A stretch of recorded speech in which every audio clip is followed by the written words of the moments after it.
Yo, this is Conan. You're listening to World of Wrestling Podcast with Tax and Rich. Boom. Hello, everybody. Welcome to the World of Wrestling Podcast. My name's Rich. As always, I'm joined by It's getting faster and faster every week. How you doing? I'm good. We've had, 2 weeks now. It's been a lot of wrestling. It's been 2 weeks since we went to Wembley. It was quite fun, wasn't it? I guess we should explain at this point. The reason we don't have a live from Wembley show is, firstly, my house is currently in a state of repair, building, construction. That's what I'm looking You're for. having, as our American listeners say, a home renovation. There you go, a renovation. And so my audio recorder is in storage somewhere, and I have no idea where the fuck it was. So I just really tried to find it, but we didn't get to record, unfortunately, at Wembley itself or on the way or anything. But here we are in the I think we probably had a nicer day because of it. Sure. Do you want to talk about some of it? Like talk about our memories to the lovely listeners? Or? Wembley was incredible. I think quite a lot of our listeners would have been at the 81,035, the highest paid gate, to watch the last ever match of CM Punk. Yeah, fucking and I tell you what, not much has happened in the last 2 weeks. No. to go out after threatening making your boss feel like his life was in danger and going out and have that banger with Samoa Joe. Not bad, yeah. I wonder now when he threw him through the announce table, was like, don't you dare take away my Wembley moment, you piece of shit. Yeah, fucking It's amazing now Joe's in the title picture. Mm. Although that's the subplot, isn't it, for Roddy? Yeah, like that whole thing is immensely fun right now. It does I very make me much think, enjoy though, it. a little bit. AEW's booked really good at this moment. Yeah. It wasn't before Wembley, but post-Wembley, it's been great. Well, now we've got these two back-to-back shows out of the way. Yeah, Very sure. nice. Yeah, I mean, those two gigantic shows, just like, I'll just get them out of the way, don't worry about it. It's fine. Exactly. Now we've got a Wrestle Dream coming up. Sure, yeah. But like Wembley-wise, nice people. Other than the people sat behind us. I was going to say, because, yes, let's talk about our time at Wembley, but really, I think the negative side of it is the funnier side for a podcast. You know how I know I'm old now? When this guy sat behind us, Ish, because I'm only like a little bit younger than you, so well, I'm very old. I feel old, so... When I got home, because that guy, not because of the singing, because I think the singing is good. So our seats at Wembley were brilliant. Yeah. Better than people who paid more money than what we had. I completely agree. And you know what I found interesting? Looking around social media of all the people I know from the wrestling side of things, or people I know who like wrestling, all of them had worse seats than us. So one funny story about this. Do you remember the guy I went and said hello to, Adam Whitney? You told me about this, about the boom and the... Yeah, it's worse than that. No. So we were opposite the ramp on the first bank for people that we were like 40 rows back. Right under the cover, so had it rained, would have been really nice. Absolutely perfect. We can see right down the aisle. We're dead center on the ring. We can see the whole ring. We see the whole stage.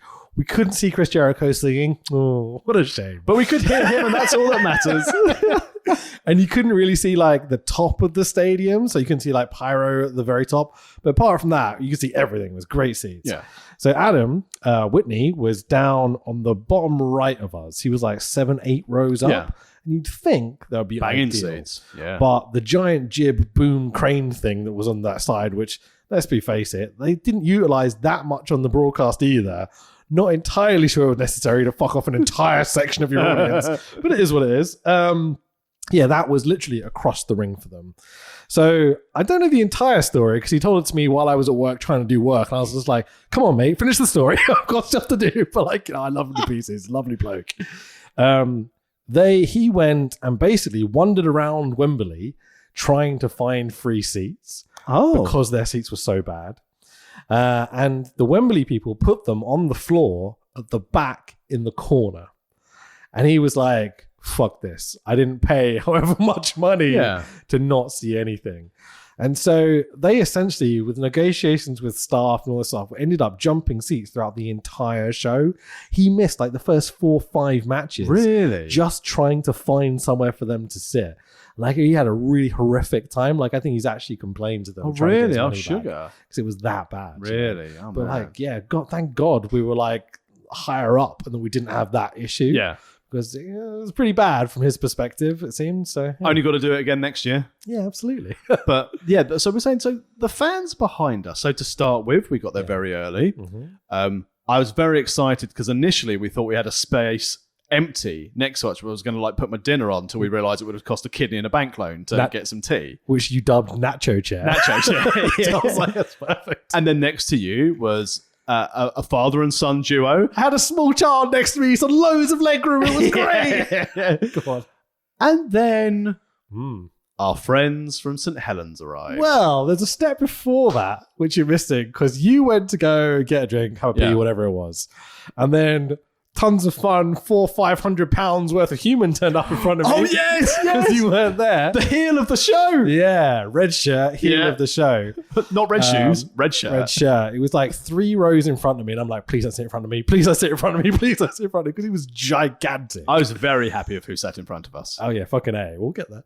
But like, crew cut. By the way, we are doing an episode of Raw today. I'm just going to clarify. Yeah, 4th of August, 1997. Bret Hart, Shawn Michaels. But like, almost nothing happens on it. So we're just going to talk about Wembley, and then we'll address it at the end. So yeah. Factual, right? Love it. Yeah, absolutely. There's a race war. Sean cuts a heel promo. That's pretty much the whole episode. Ahmed Johnson now wears black pants. Exactly. And gets beat up. Oh, Baracus promo. There is a Baracus promo, as well, which I translated into faux English, which would be quite funny.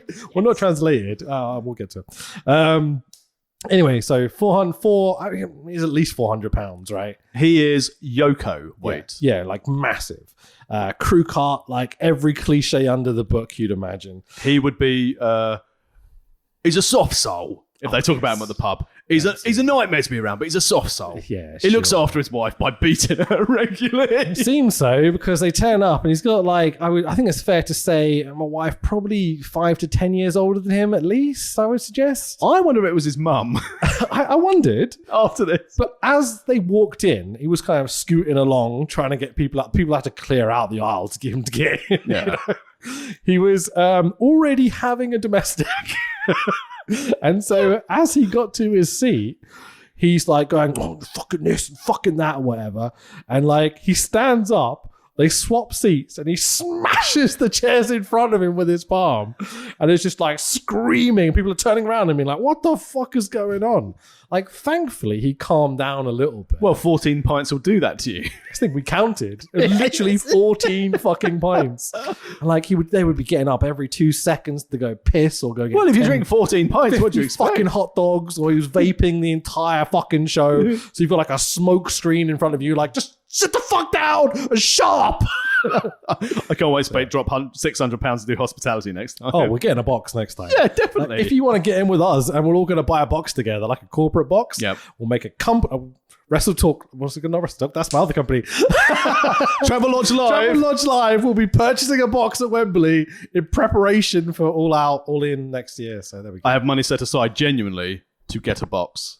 I'm down. So if you'd like to join us in a corporate box, just message us on X. I forgot what it was called. At World of Rest Pod. Sure. Those first 4 rows with the cordoned off barriers are quite tempting as well. I think I might be willing to drop like £1,000 to do that. Yeah, absolutely. Yeah, we'll get there next time. But what other people did we get surrounded by as the event went on? So we had a old world discussion that we found that there were 2 different types of wrestling fan who were female. And one of the optimum type... I didn't think you were going to go down this route. Well, no. Yes, we did. Because what was really nice, genuinely, considering like the last time I went and watched a wrestling show would have been WWE at the O2, which was essentially a sausage fest. Yeah, sure. Wembley, I'd say, was actually like 25% female, 75% male, which is a really, really good thing from an AEW standpoint. Yeah. Great thing for the business. And it's more accessible. Even though TK can't book a women's division, I enjoyed seeing some of the ladies walk around with ROH titles. But also Athena wasn't on the show, so don't worry about her. Also the lady in the crowd. But the porcelain was on the show, remember? Oh, of course. Don't forget that tweet. Of course, crikey. Sure. But I have to say, sort of, I think our... I'm going to move on because we're probably going to catch it. But behind us... The panic in your eyes was beautiful. There's 2 types of female wrestling fan, ladies and gentlemen. Fat, ugly ones and hot goth ones. I'll say it. I don't care. Love a hot goth one that's out. Goes for men as well, let's be totally honest. But like, it's true, yeah, genuinely. Sure. There were no mid-range... So we were very fortunate with who sat in front of us. Because it wasn't a fat, ugly girl. We were, however, unfortunate with those who were sat behind us. Oh yeah. So it was quite nice up until like, the first match kicked off and people started sitting behind us. Yeah, and the thing I noticed, well, they found out, our new friends from St. Helens who were sat behind us. Oh yeah. Realised that as we were slightly undercover under the second tier of seating, they realised above them that there was metal framework. And then every time they felt the need just to smash the shit out of it. So much so that when I got home, for the first time since watching Soulfly, and then wearing earplugs at gigs, I was like, fuck me, my ears are ringing. Bit of tinnitus. And that's not because because obviously the singer was loud, but it was that banging, and you felt it through your spine. He was doing it from first match. So this is how I think the sequence of events went, because we had a couple from St. Helens just to our right behind us. Yep. Then we had the Scousers just to our left behind us. Immediately I hear that Scousers. And I'm like, fuck, they're not going to stop talking. And they didn't. No, they didn't. But thankfully they were quite funny. Like, they were excessive, but compared to the St. Helens lot, they were pleasurable. Agreed, yeah. And so what I think happened is it's the Scouse guy that discovered he could do it first and made this horrifically loud bang, bang, bang. But he would do it at appropriate moments. Yeah. Big pops, the end of the match, beginnings of chants, like fine, like I wish you wouldn't do that. CM Punk hulking up. Yeah, exactly, yeah. But the St. Helens guy fucking loved it. Would not fucking stop doing it. Every time he said anything, he would go, oh, this is young bucks, more like twat bucks. Whatever. His missus would go, David, you're so funny. And everyone else would be sitting there going, just shut the fuck up. Just shut the fuck up. To quote an old Cradle of Filth t-shirt, it's not Jesus, it's David is a cunt. Oh, David is a massive cunt. Yeah, whatever his actual name. We'll call him David for now. Yeah. So we thought the heel of the show was Big Red Fat Guy. Big man Bertha Faye. Sure. Who's just screaming at randoms 20 seats away because he's 14 pints in. He was kind of tolerable at times. When I realised that his partner or mum was not in genuine danger. Partner or mum as well. Yeah, go on. Was not in danger, then it was all right. And in fairness, I think they're going to get home and she's going to beat the shit out of him. Probably, yeah. You embarrassed me at Wembley in front of 81,035 of my friends. Beat the shit out of Big Bertha. I hope I never have to see them ever again in my life. But I'd like to find out what happened, for sure. I really hope. If you're listening and you meet this criteria, the lad behind us when we were singing Seek and Destroy, Metallica is shit. Yeah, that was kind of funny, but inappropriate. I was annoying. Like, sorry, I wrote the guest list for this wonderful event of my life and you were not invited. What the fuck are you doing? It's like you've got a party and someone sticks head through the window going, I don't like your tipple that much. Yeah, exactly. What are you fucking doing here? But also, he realised that we didn't give a fuck what he was talking about, so we stopped talking to us. Yeah. Fine. Like, I don't care. They were hammered as well. Yeah. They'd had many pints before they turned up. You can kind of tell. Which is why we buy the box next time. Yeah, fucking A. But genuinely, pacing of the card. Yeah. Well, hang on, just to finish this St. Helens thing. So, my favourite bit of the whole show was CM Punk, Samoa Joe. He's massively behind, I think it was Punk, right? Yeah. And he's just constantly shitting. Every time anyone chants for Joe, he screams at them. He's making unfunny jokes. His missus is laughing at everything he says. The most frustrating human beings in the fucking world. And he's banging on this fucking thing every 2 seconds. And some guy 4 seats down from us just goes, I'm not being funny, mate, but that's really fucking annoying. And I will never forget his response was like, all right, you enjoy it your way, I'll enjoy it mine. And I'm like, what an antisocial cunt. Someone's made the effort. They've got so annoyed by you, they've said something. It's not something we do in our society. No. We're British. We shut the fuck up and we get on with it, Although, in fairness, when I went to see Pearl Jam, this was like 15 years ago, there was a couple of kids in front of us who were just smoking. And my friend suffered from asthma and he was not having a nice time. Pearl Jam was his favourite band. And I leant down and went, can you stop doing that? And the chap went to me and went, fuck off. And I was like, oh.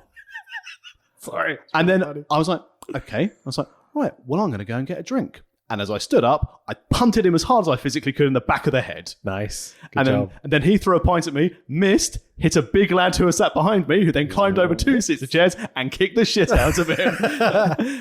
and then I walked away, and then security guards are running, and I was like, little lad started it. Big lad got to keep in his seat. Little lad got ejected. As a former smoker, smokers' rights. Smokers' rights when it's a smoker's haven, but Sure. you can't smoke indoors. That's against the law. You're a lawbreaker. Oh, was it post? Yeah. Oh, okay. That's pretty shit. Yeah. And and it's at the O2, which is always a shit venue anyway. Yeah, it's one of those weird ones in that it depends where you are. Yeah.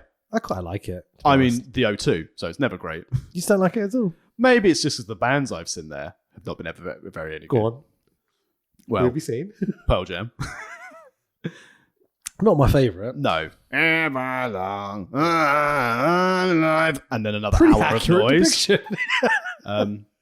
Pumpkins there, but Pumpkins were great till Zeitgeist, and even Zeitgeist a bit iffy. I can say which year because O2 was only 2000. Yeah, obviously, the and best they Smash became that Pumpkin venue show was 10 years later. 2003, although it was Shepherd's Bush Empire, Ooh, nice. and Small for Pumpkins. and they didn't have an opening band, so me and my friend John walked in there, stood at the front, going, that's good. And then 7:30 started, and it's like, oh, not me, it's Billy Pumpkin.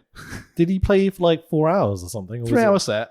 Jeez. Finished with Muzzle as the encore. No with Melancholy. way. I was like, this is the best show ever. Dope. That's really cool. Really good. But yeah, O2, I saw Maiden and Trivium at the O2, and that was nice. I was with my dad, so that was good. Sure. I just saw Maiden. Yeah, I love Maiden. They played the whole. Maiden of, have never played a bad show I've ever watched them. Seventh Son for Seventh Son. Yeah. And so they start with that massive intro and it's like straight off. And I was in the heavens on the side. Nice. So it's one of those things of like you're level with the pyro. Yeah. And so that was pretty cool, man. Yeah, Yeah. like it's not my favorite way to see a band or whatever, but like I do like a seat nowadays. Yeah, I can't do standing at shows. Yeah. It's overrated. Same thing as why we probably can't do floor seats, because everyone just stood up for the whole bloody show at I'm All In. 5'6", dude. Yeah. One person stands up in front of me. I can't see shit. Yeah. Let alone 14 rows. You know? Time to stand on the chair. Yeah, fucking A, yeah, sure. But like show itself, paced brilliantly. Great fun. From kickoff, from 0 hour all the way through, start to finish, beautifully paced. We got to see Sting actually wrestle. Yeah. We got to see Swerve not lose a coffin match because of a baseball bat, and hands could do it. His hair hanging out should not be, but yeah. Swerve, mate, he's their next big heel star. I wonder if Have they'll you build watched him. Dynamite? Yes. Okay, cool. So they've got to put him over Hangman, right? Yeah. This can't be Hangman's redemption story. No. No. This should be Hangman going deep again, falling off the wagon, but this time going all the way off the wagon. Yeah. Because let Swerve start it and let Swerve finish it eventually. You know. Yeah. And like his comments like, big fat contract, just in tag matches. What the fuck are you doing? Yeah. Oh, big fat contract. Fat shame. It's great. And I just love the It's fact. good heel material. And Really just good. having Nana come out. Yeah. Oh, win the and the Swerve, win the I like this one he does. So good. But yeah, the whole show, really good. Great matches. Yeah. Shame we had the Knight family there, but makes sense for the nostalgia pop. She had the Union flag on her tits. I'm fine. Television X Freeview outfit, as I think I messaged you afterwards. Yeah. And I also I said at the time I didn't appreciate that Bowens, you've just legged dropped her badge. Yeah, what are you absolutely doing? did. Yeah, sure. Random one. But it's okay because he likes boys, so it's okay for him to leg drop a lady's party zone. Is that how that works? Let's move on. It's fine. I'm sure it's fine. Sure. But like for me, like as an old WCW mark, seeing Sting coming out to the actual Metallica version. But would have it It's not like, been better had it been the WCW? Oh, absolutely. version? Yeah. For me, it's a big WCW mark, of course. Yeah. But like that moment and the fact they played, I think they overdid the Queen a little bit. Yeah. You know, with the Bucks coming out to the Queen, and overdid the white gear as well. Yeah. You mentioned this to me at the time. It was like every single person came out in their lucha whites because it's like the biggest show of the year, obviously. Yeah. So yeah, I think there was space for, you know, a bit more maybe creativity with some of that stuff rather than just doing the cliche Queen thing. But like that's minor gripes compared to how amazing the show was and how much fun we had. Like it was so well put together. It was really Got out of Wembley paced. really quickly, which Yeah. I think is my favourite part of the show. Yeah, absolutely. Burnt our faces on our Costa wraps on the way home. 'Cause did. That coffee still probably burning a hole inside you Yeah, now. absolutely. Yeah, still sticking there, burning away. You But no, bastard. it was great. And genuinely, I think we should go next year. Oh, 100%. I don't think it would have. I don't think it'd be as special going next year.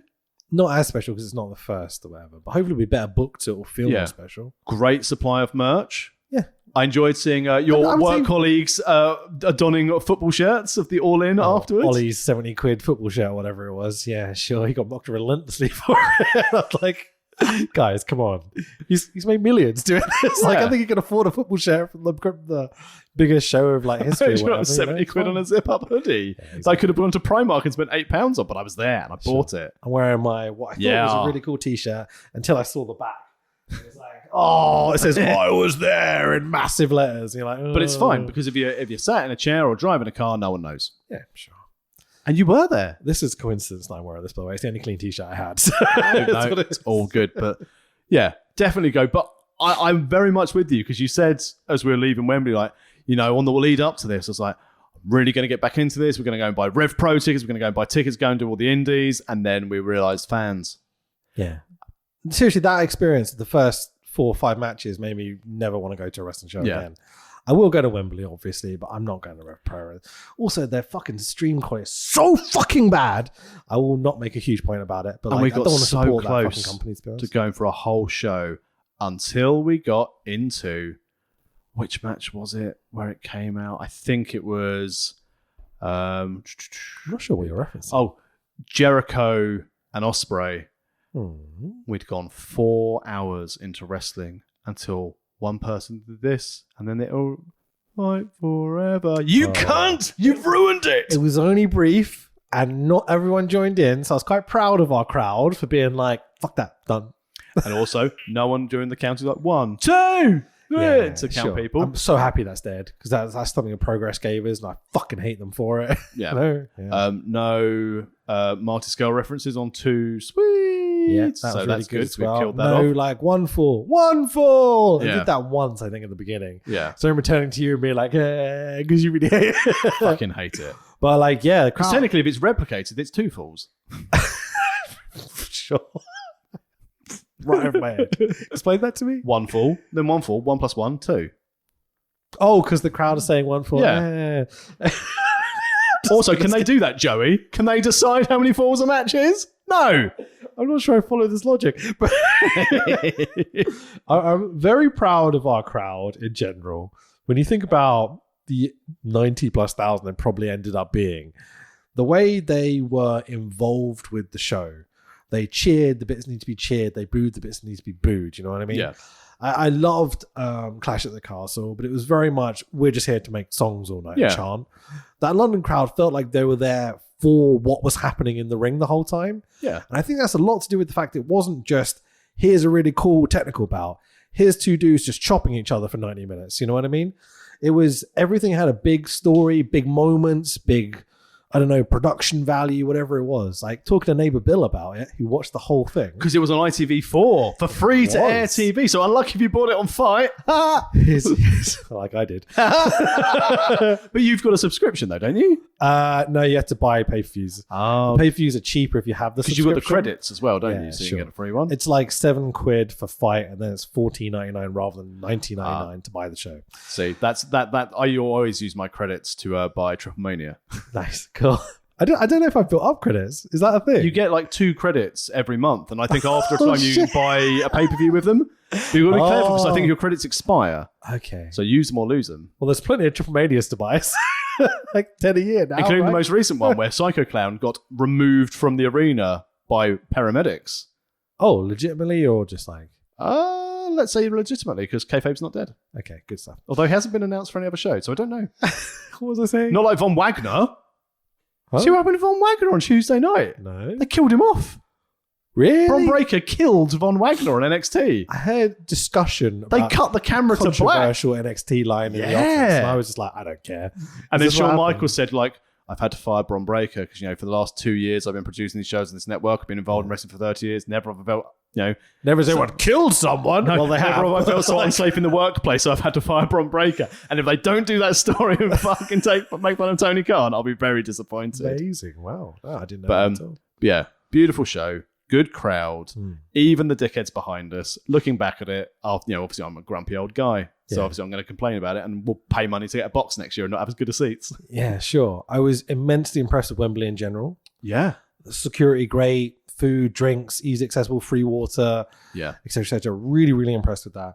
I was also incredibly impressed with AEW's production value in general. Really good. Like, it felt special. Watching it back as well, yeah. I appreciate the magnitude sitting there. But even like with the pyro and just like the aerial shots of the stadium afterwards, it's like, well done, Drone Cam. Yeah, absolutely. Great job. Yeah, sure. Vanguard won. Matt Hardy's only involvement in the show. Did you watch Payback and All Out? I haven't watched all of Payback. I was busy. I watched most of All Out. Right. I need to Payback's one of those shows where it's just like I just had it on. I was kind of tired anyway, and I was just like, I know it's my job to watch it. Fine. I mean, I enjoyed the build up to Payback with Rhea Ripley putting a post on social media with her face on the chair and said, "Oh, who's going to be sitting on my face tonight?" And I thought, I love you so much. Rhea Ripley, Payback specifically. God damn. Like, yeah. Whew. And on top of that, absolutely obliterated Kevin Owens through the one time I thought the barricade spot was really good. Like, it's more than just a sexual attraction. She's fucking incredible. Yeah. Like, oh my God. She's so fucking good. Considering from what she was as like faux Charlotte Flair when she started. Sure. But yeah. Happy, shiny Australian girl to by far the best character on the show every single week. Yeah. And great person to carry the company while Roman's not there. Sure. Absolutely. Yeah. Shame, Jordan Devlin's knocking around. I'm Finn Balor's friend. I should probably be in the Judgment Day. Yeah, I've never been a fan of his, but I kind of get what they're doing, and I think there's space for a character and what they're doing there, but like... Yeah, but he sits there in the Matt Riddle level of be careful what you Google on social media about him. Yeah, absolutely. So... I had a thing that I talked a lot about my colleagues recently. Is Gunther the best wrestler ever? Ooh. No, it's Bret Hart. Okay. I mean, I don't know anymore because I was thinking about it and like, he's really, really good. He is very, very good. But could he do it on a damp night, Tuesday night in Stoke? Oh, actually, he probably has with WXW. He didn't do it. I mean, I think from where he was at Wembley Arena for Progress to where he is now, a man who was already at the top of his game from a European standpoint, who also basically went to Triple H and Vince at that time, I'm not moving to America, fuck you. Yeah. To then do the incredible transformation he's done with his physical body, so he knows he can last longer, as in longevity in the business. Yeah. I love the fact that even when they split up and just put him with Ludwig Kaiser and Vinci came along, and then Triple H put him back and Vince has gone, nope, yeah, he's fucked. Yeah, sure. I think the thing that has made Gunther very popular, and I'm not saying he's not up there with the best wrestlers ever, I think it's because his storylines have been, I will fight you for my belt and I'll beat you because I'm good. Yeah. I think the difference is to prove he can be the best. Oh, hang on. Are you talking best pure wrestler? Just in the game. Wrestler. He's in the game for a good wrestler. He's not in the game for the best sports entertainer. Okay. Yet. I think he might be. He needs to have main event storylines to carry it and be able to be allowed to translate his work into a main event match. And that's when, if he can do a Gunther match with Roman Reigns or a Gunther match with Brock, pull the trigger, pull the fucking trigger, do it. But then Cody can't finish the story. You leave Roman off TV for another month, right? Yep. He comes back, huge babyface pop. Doo-dum. Gunther comes Jaws. It's really funny how that's exactly the same. We're like, yeah. There you go, do the rest. Yeah. So Gunther comes out, challenges him. Roman goes, yeah, I've got over leukemia. I can go over you, because that's his gimmick, right? That's how we got over in the first place. Yep. And fucking, Gunther kills him in a second. No, because that will have to be replace that with Cody, and he kills Cody after Mania 40. I just have him keep the belt forever. Well, Roman keep the belt forever. No, Gunther. Oh yeah, no. I'd immediately have him change his name to Walter, but no, but that's it, because what they've done now, he's Gunther now. Yeah, sure. It's finally kind of settled in with me a little bit. Even though when I was talking to Ollie about this, I immediately went, so Walter might be the best wrestler ever. And he was like, oh, Walter, you're so cool. I was like, oh. But I got marks, but that's fine. I think he's exceptional. He's the best worker they have in today's wrestling, other than Rhea Ripley and Von Wagner. Because, obviously. Beverly's for life, yeah. Exactly. Sure, of course. Exactly. They're the top three. Yeah, change his fucking name, change his gear, but like, apart from that, yeah. But maybe that's why they've done it. Yeah, he comes back Maybe as they've killed him. Von Beverly. Von Beverly, yes. But yeah, no, I agree that Gunther's the best they've got right now in ring. The theme music as well. Sorry, I forgot that bit. But carry on, yes. Yeah, I mean, the whole package of course. is there. I just need a compelling storyline for me to be... But if you can put on decent matches and make people care without having to have a storyline... Yeah. I think the problem will happen with Gunther is when he becomes too popular and WWE go, he's a face now, we need to get sympathy for this absolute beast. He should never, ever turn face. Yeah. And they need to do everything in their power to make sure he doesn't turn face. Let him beat up Rhea Ripley to keep him a heel, although Rhea would probably beat the shit out of him. Sure. Yeah, I just think there's an argument for it. But did you watch All Out? I have watched All Out. It's really fun. Orange Cassidy, and he doesn't have a catchphrase. I like what they've done there. He's great, man. He's now got a catchphrase. Sure. Way better than had any right to be, that show. Yeah, I mean, but they're the best shows. You put them together and you go, fuck, I haven't put a storyline on. I'll put these good wrestlers together to have a little wrestle. Okay. I'll put the Dark Order on because oh, fuck me, I'd forgotten the Dark Order can work. They're really good wrestlers and really entertaining. Why would they be on TV regularly? That's all right, we'll put them on Ring of Honor. Yeah, exactly. Ooh, Ring of Honor. Yeah, it's dead already. Chris Hero's a producer. Apparently so. I didn't realise this until earlier. Yeah. So get him in the BCC and have King's Wrestling, please, against FTR. I would love to see it once before. I think We've fucking got it. We've got them now. It's right there. They're both in there. It's been there for like, I think 3-4 months by this point. I think it's been around for a while. Before FTR, fuck off now, their mate's gone. Give us... Let Kings of Wrestling retire FTR. You mean the other way around? No. Get them out of AEW because they'll be going. Let the Kings beat them. Okay, I see where you're going. Yeah, sure. Because this is what we said before when Swiss went over to AEW. Yeah.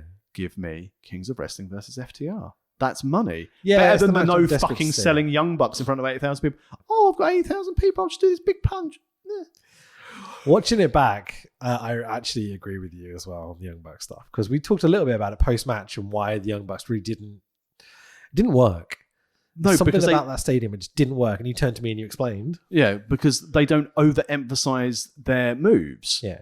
All the things that whenever I was in sort of NWA or when I was training in SCPW, all the coaches said, you have to over-exaggerate your moves, especially because you don't know who's going to be watching you. You might not be doing some fucking leisure center. You might one day be doing... I think one person in Hammerlock once said, one day you might be wrestling Wembley Stadium.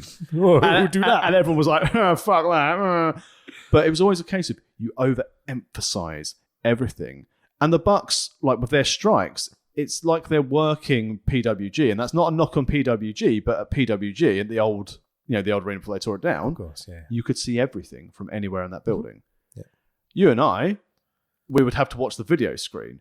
Whereas if you're watching Jericho and Ospreay, everything you could watch in the ring and you saw everything huge, without watching the screen. And now that's the thing I think we both said at the time, got to remind yourself, just because there's a big screen, don't watch a big screen, you can watch that later. Watch what's in the ring. Having to force yourself to look down at the ring because you get tempted into it. And it was a shame for the Bucks because go on. I think that neither of them, I don't think either of them are interested in wrestling anymore. I think that's what you said on the drive home as well. Too rich, too comfortable to really give a shit necessarily. Yeah.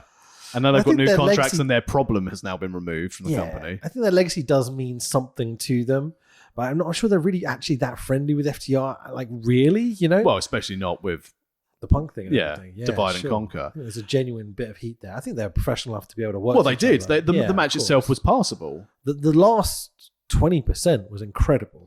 Yeah. Because it felt humongous and the spots made sense and told the stories of previous matches.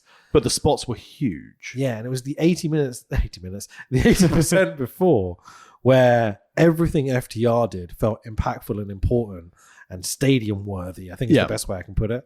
And the Young Bucks stuff didn't. Even the entrance, them coming out to the Queen bit, was awkward because the crowd were like, is this the Young Bucks? Yeah. It must be the Young Bucks, but we're so just like taking in what's happening. If you'd have just gone, ding, ding, huge pop. Yeah. And it didn't really happen. Like, it happened eventually when they started proposing shit. But like, everyone's like Emi Sakamura fans and like they've stolen her gimmick. Sure. So everyone's shit. But that's that gimmick sucks, but like, you know. But it's someone else's gimmick. Yeah, kind of. Not really. I'm not sure she's established it enough in the US, especially. Yeah, go on. The thing with the Young Bucks, it's the same thing that pisses me off when you see people walking around wearing Rolling Stones t-shirt or a Nirvana t-shirt. Name me some Rolling Stones songs. Name me some Nirvana songs. Sure. The Young Bucks came out to Queen. Now the other one's Misfits t-shirts. Yeah. The amount of people in like pubs or whatever, like when I'm doing stuff, will like wear a Misfits t-shirt, be like, oh, like yeah, you're a big fan. It'd be like, what? But they misjudged it because they're like, everyone knows Queen did Wembley back in the 80s or 90s, whenever they did it. Sure. And this Freddie Mercury stuff. It's only afterwards when I watched BTE and I was like, oh, that's Freddie Mercury gear. I get it now. Sure. And I consider myself, albeit out of touch of modern music now. I was like, because Seek and Destroy. I was like, this is fucking incredible. Sure. I think it's just one of those things where they misjudged what the crowd would think. Uh-huh. I think they misjudged, and while they are talented, I think they were out of their depth. Yeah. And I think FTR made sure they were out of their depth. I think out of practice as well is fair to say. I'm not sure they've been doing much just 2-on-2 tag stuff with high stakes in place a lot. They've been doing the trios things. They've kind of been off TV. They had a couple of matches leading in, but really haven't been doing Young Bucks matches for quite a while. I think they're probably bashed up because after spending, I will work one show in Japan, then I'll wait 4 weeks and I'll work another show in Japan. Yeah. I'm now having to work every week or possibly twice a week. Sure. It's when you're seeing like Cutler being rolled out onto ROH. It's like, oh shit. Yeah. But hopefully with now... the Young Bucks music, do you notice? Yeah. I was like, can you imagine you hear that music, you're like, oh, it's like Brandon Cutler, fucking hell. Okay. But at least he's got Cabana with him now, so that's fun. Sure. That was quite funny. Survival of the Fittest. Colt Cabana. It's been there. Come again? Well, Cabana came in. They tried to get him fired. Sure. And then someone started releasing rumours that the head of legal at AEW is banging everyone. Really? I haven't seen this at all. Yeah, it came like with Chris Daniels even came out saying, I don't normally get involved in this shit, but all the stuff everyone's been saying about the AEW like head of legal is ridiculous. You'd all be ashamed of yourself. This person should not be brought into wrestling. Right. Or because I think either Cornette or Russo went, oh, she's quite close to the Young Bucks, but not as close as she is to other wrestlers to see the other end of her. Sorry, fucking business as far as I'm concerned. But she isn't.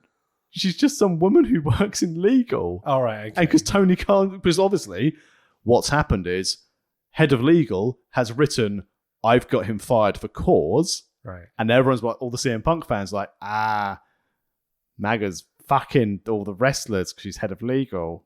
Right. And then obviously it got picked up and like, the head of legal's banging all the wrestlers. God, even if she is, it's sorry, fucking choice. I don't give a shit. Yeah. But it doesn't sound like she is from what you're saying. But like, I mean, I don't know her. Yeah, exactly.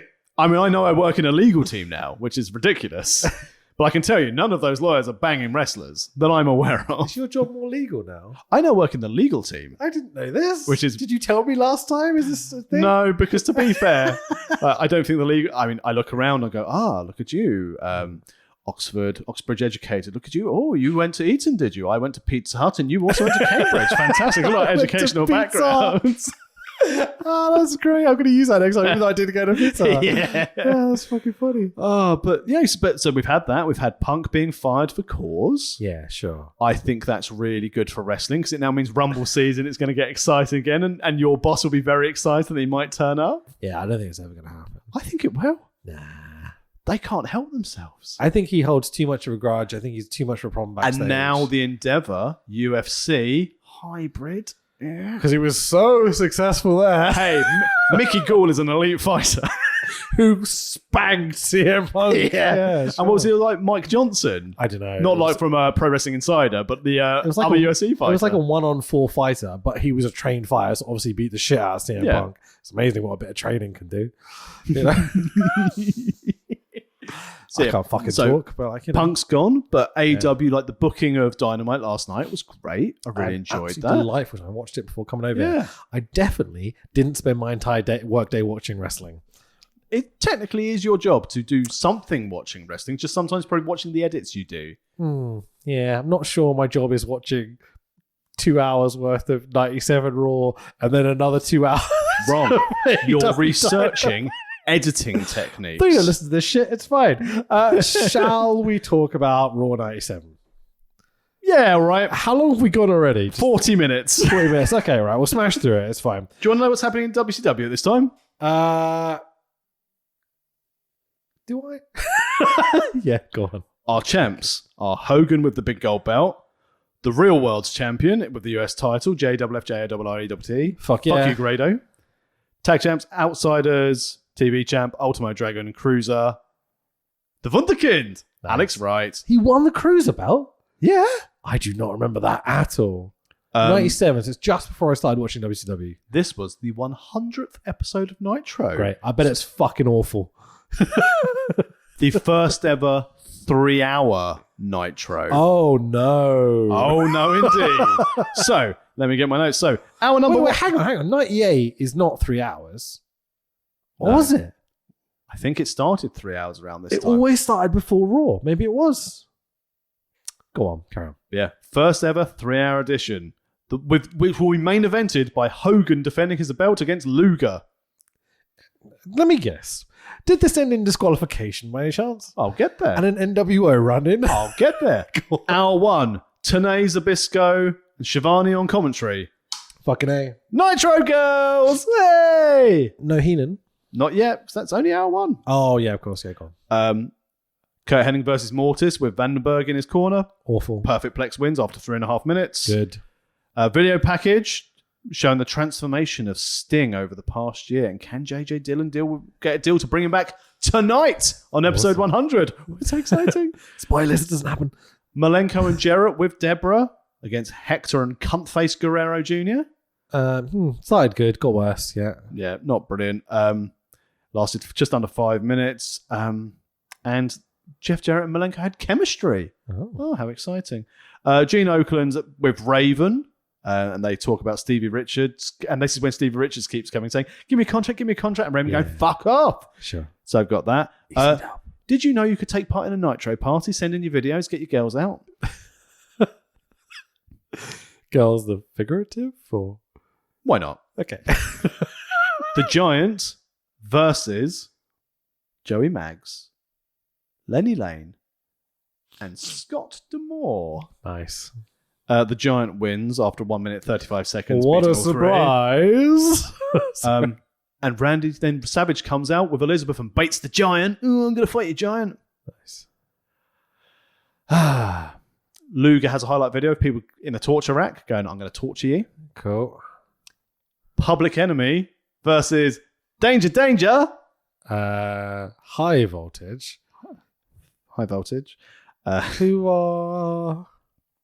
I have no idea anymore.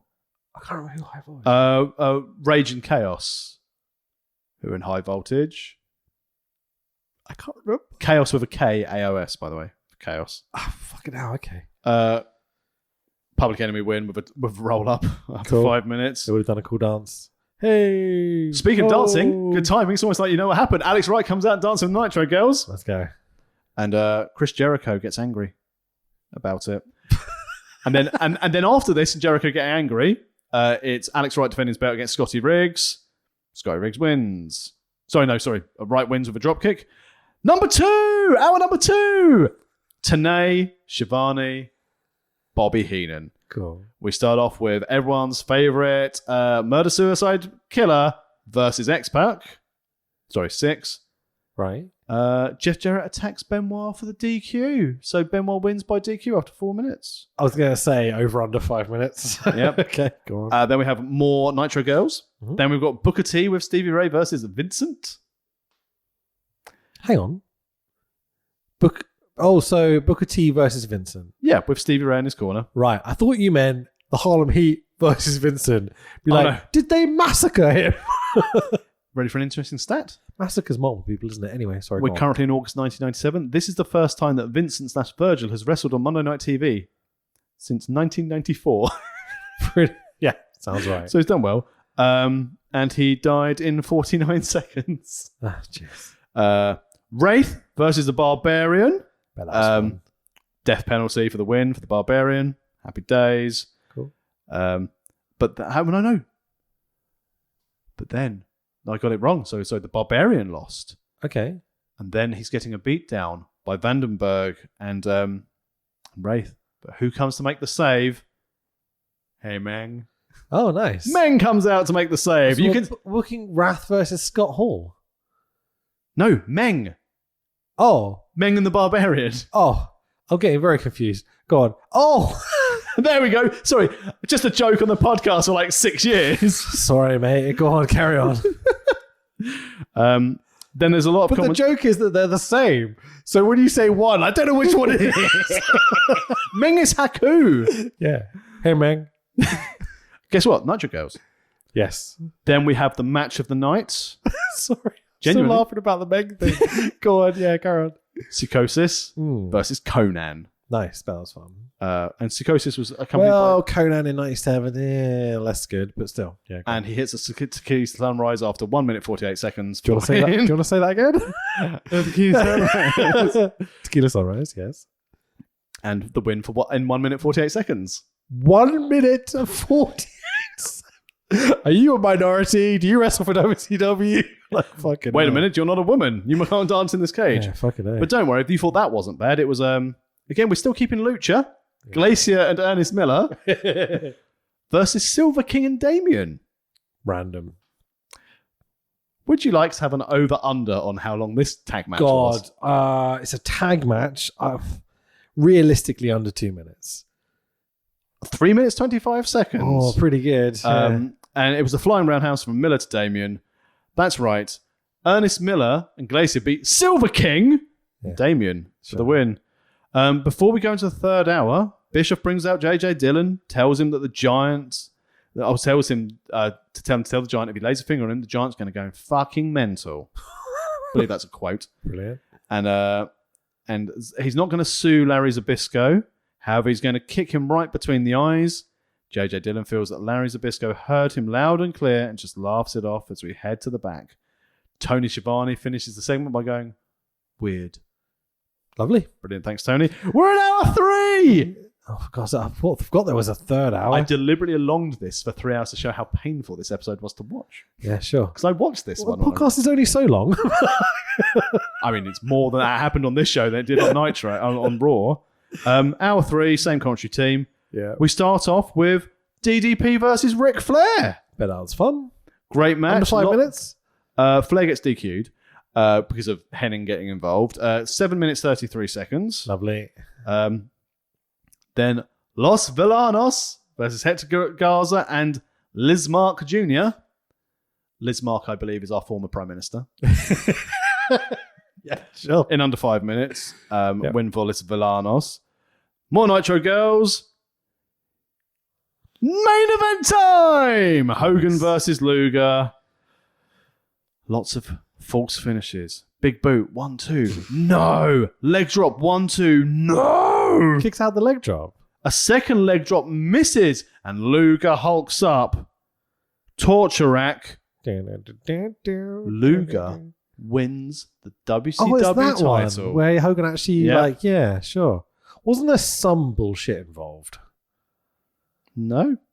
Oh, there's bullshit at the end. Yeah. Hall gets nailed. Kevin Nash gets wiped out. Savage gets taken down. All by Luger by himself. Takes out the NWO. Wins the belt. We go off the air. No mention of Sting after saying what's going to happen with Sting on the 100th episode. Because you know where that's going, obviously. Because the famous Hogan fucks everyone story. To counter program, we've got Monday Night Raw. We've got a new World's Heavyweight Champion. We do. It's the 20th of September, 1997. No, it's not. Sorry. No, it's definitely I not. meant to do this at the beginning of the pod. That's why it's at the beginning of my notes. So next week, we will be doing the WF One Night Only from Birmingham in the UK. Oos. And we will be joined by Matt Coach Wicked Huntley. Woohoo! Breaking news. I confirmed it with him earlier. We're going to do it with Matt. Excellent job. Let's make sure we actually do the podcast next week then. Also confirmed he's okay with being called Matt Huntley now as well. So there we go. Okay, yeah. So there we go. We'll move on. We'll have to buy. Hang on, wait a second. I'm going to buy another mic stand I've got one. It's fine. and another microphone. Yeah, I'm pretty sure I've got another one somewhere. Yeah. I'll nick one from work. It's fine. No one professionals. knows. It's fine. We'll have nothing to do there. We're missing a person, so it's fine. Did he escape from HMP Wandsworth if we're missing a person? That's a fun joke. That's current affairs. A man strapped himself to the bottom of a food lorry and escaped to prison. Really? Did you know? Have you not seen? No. There's a massive UK-wide manhunt. Oh, cool. Nice. Started yesterday. Oh, nice. Started yesterday. Was it, which prison was it? HMP Wandsworth, but he should have been a high security prison because he's held on terror charges. Wandsworth, London, isn't it? Yeah. So that's reasonably close to me. Yeah. That's not good. They shut all the motorways and they're doing all it the affects checks. me. Oh, I'm annoyed now. They shut all the airports. Really? Fucking hell. Okay. And he escaped because he was in the kitchen wearing red and white checked trousers, and he went out and strapped himself to the bottom of the food van and just left. Holy shit. Former Amazing. army chap, 21 years old. There you go. Yeah, so keep your eye out. Don't approach him. Ring 999. Not a famous, I almost said comedian for some reason. Murderer, I think you said? No, he's just held on terror charges. Oh. Now we've mentioned these words, people who are listening to these things are going to listen to this whole podcast going, there must be secret messaging in there. They must be trying to recruit. You want to recruit? Come wrestle me at Travelodge Live. Conroy hasn't officially accepted the challenge. And Tugboat has. How long have we got now?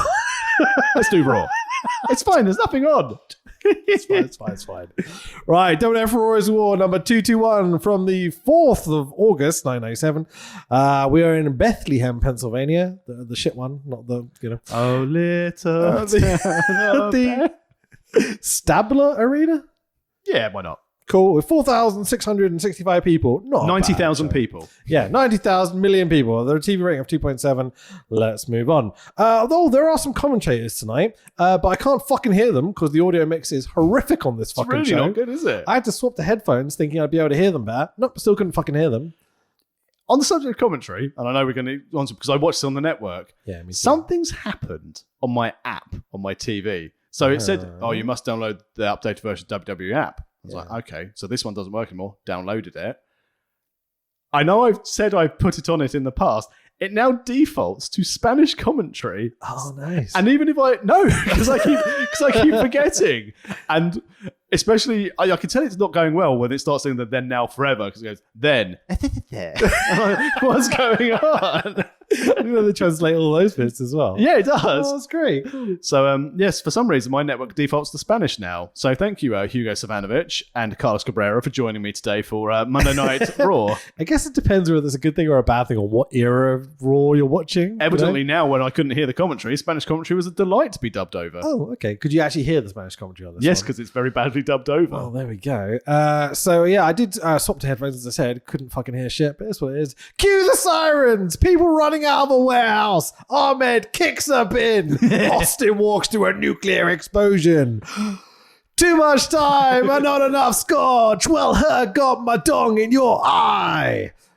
It's over. Shit tons of pyros. Fat Americans try not to eat the camera. I see ECW hat guy. We're in Pennsylvania! Holy shit, that is a lot of signs. So many signs. Yeah. Made me think, better have recycled those. That's bad for the planet. Yeah, I don't give a fuck. Vince welcomes us to the show. Live from Bethlehem, Pennsylvania. It's the greatest spectacle in sports entertainment television. It's The Super Bowl. Monday Night Raw. Production. New ramp. Yes. Hurty metal ramp. Yeah, very hurty.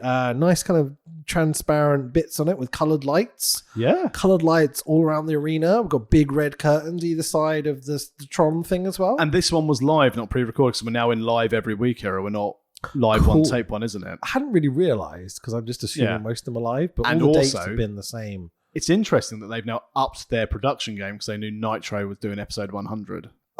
Yeah. Yeah, we didn't really watch the Raws prior to SummerSlam No.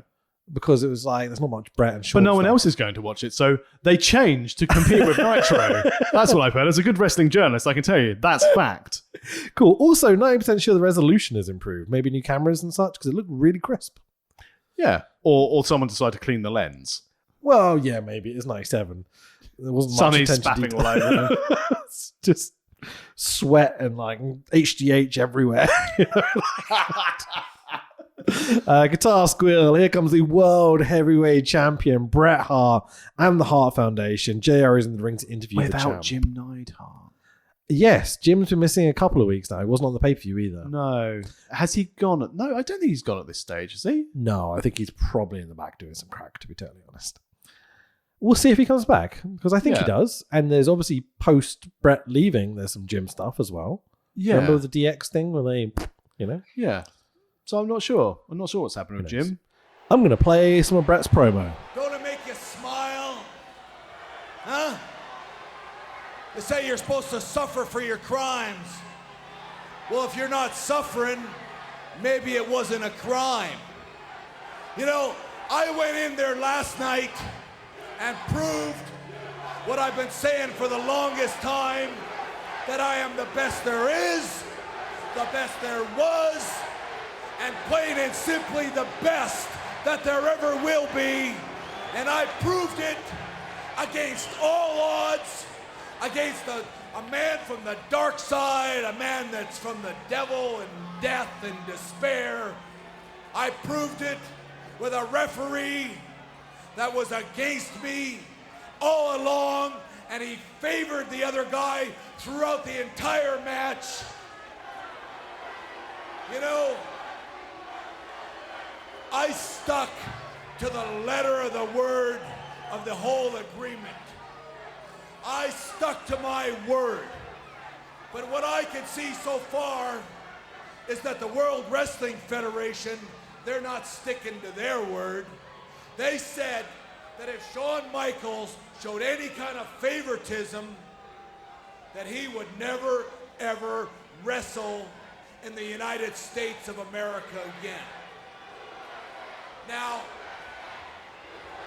you know, here in America and everywhere else, all my fans around the world know that Shawn Michaels favored The Undertaker from the start of that match to the end of that match. And the only reason that I'm standing here today as the World Wrestling Federation is the simple reason that this Canadian is going to be a lot smarter than both of those Americans, whether they like it or not. The British Bulldog, last night, went in there gallantly against Ken Shamrock. And this guy showed absolutely no discipline whatsoever. He made a mockery of himself and a class act in the World Wrestling Federation, and under no circumstances will Ken Shamrock ever get another shot at the British Bulldogs European Championship belt. And as far as Brian Pillman goes, the Hart Foundation, we don't wear dresses. We're not gonna wear a dress because there's a new boss in town, there's a new sheriff. And this sheriff says that Brian Pillman's got far too much class to ever lower himself to that level and be wearing a stupid dress. Don't wear a dress in the Hart Foundation. Nah, we're way too classy for that. Unless you're dying Brian of heart. Pillman is too classy to wear a dress. Nothing wrong with wearing a dress. As the and the headbangers out the back are going, what the fuck? We're Sure. just with a governor who brought gambling and wrestling back to our town, and now you're saying real men don't wear dresses? Oh.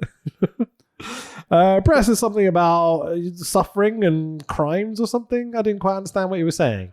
It's like, you've got to suffer for your crimes, but I didn't commit a crimes, therefore I'm not suffering or something. Pretty much. Paraphrase, but yeah. Yeah, Brett does a lot of not specifying what he's talking about on this show, which is a little frustrating. But, you know, he's trying to set there, and as we saw in the promo we just heard, or we heard in the promo we just listened to, we didn't see anything unless you watched it on the network, Shawn shouldn't be wrestling in the US. True, because he likes The Undertaker. Exactly. I'm not sure that's the story we were telling on the pay-per-view, because I think Shawn called it down the middle. No, he's a friend of The Undertaker. If you go back and listen to our archives, worldofwrestlingpodcast.com, you'll hear all about Undertaker and Triple H. No, he's not there. Shawn Michaels being friends. Sure, yeah. Well, is it Shawn? Is it Triple H at the beginning of each show every week? Who knows? Remember, So. Undertaker. He's not a straight man. He's not a gay man. He's a dead man.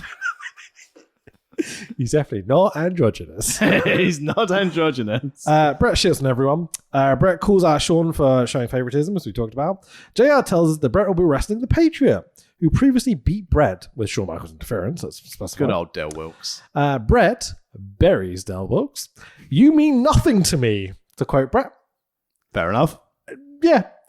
not great going into a program with the underdog, being like, you're insignificant, you don't matter. I suppose the argument behind this, though, is you're insignificant, you don't matter, and then he gets the upper hand. Sure. So he really does. Yeah. Yeah. I But as you said, Wrestling 101, don't shit on your opponent, because when you beat him, you've not achieved anything. Sure, yeah, exactly. What's the important bits? Bulldog is going to be wrestling Shamrock. Pillman is not going to wear a dress. Lovable brother Owen, classic example of American justice. Owen is allowed to talk. It's delightful. Owen did a stupid thing. He showed compassion to Austin. Owen made Austin a crippled freak. He made him a crippled freak. A crippled freak. A crippled freak. He says it 4 fucking times. And I'm like, my missus was in the background as I was watching this going, what are you watching? I was like, yeah, not the best News technology. nights. I'm watching News nights. But after the whole net breaking incident, they're obviously going with it. Yeah. But with the whole, what you talked about last time, that Owen didn't go to the hospital to see Austin post breaking his fucking neck. To come out on Raw and be like, I ended your career, you crippled freak. And again, whilst he quad emphasized it rather than triplicate politician with like thumb on finger. This in trios. That's how it was. But it got heat. People were not happy. Yeah. Owen didn't look comfortable saying this. Probably because he didn't go to the hospital and realise when Austin's bed because he knew what was happening. This is wrestling. You broke my neck. I'm going to give you a receipt, Owen. Yeah, sure. Feel like that's coming at some point. But JR brings out the commissioner, Sergeant Slaughter. So this is very much, I remember this being a characterful thing when I started watching WWF in 98. Yeah, we've got the JJ Dillon now on Raw, because we didn't have a commissioner prior to this, because Vince is the not but is. And now they've brought in an actual boss character who can get involved in physicality. Yeah. I think the word I'm looking for is overutilized. Is that 2 words? But whatever. Yeah.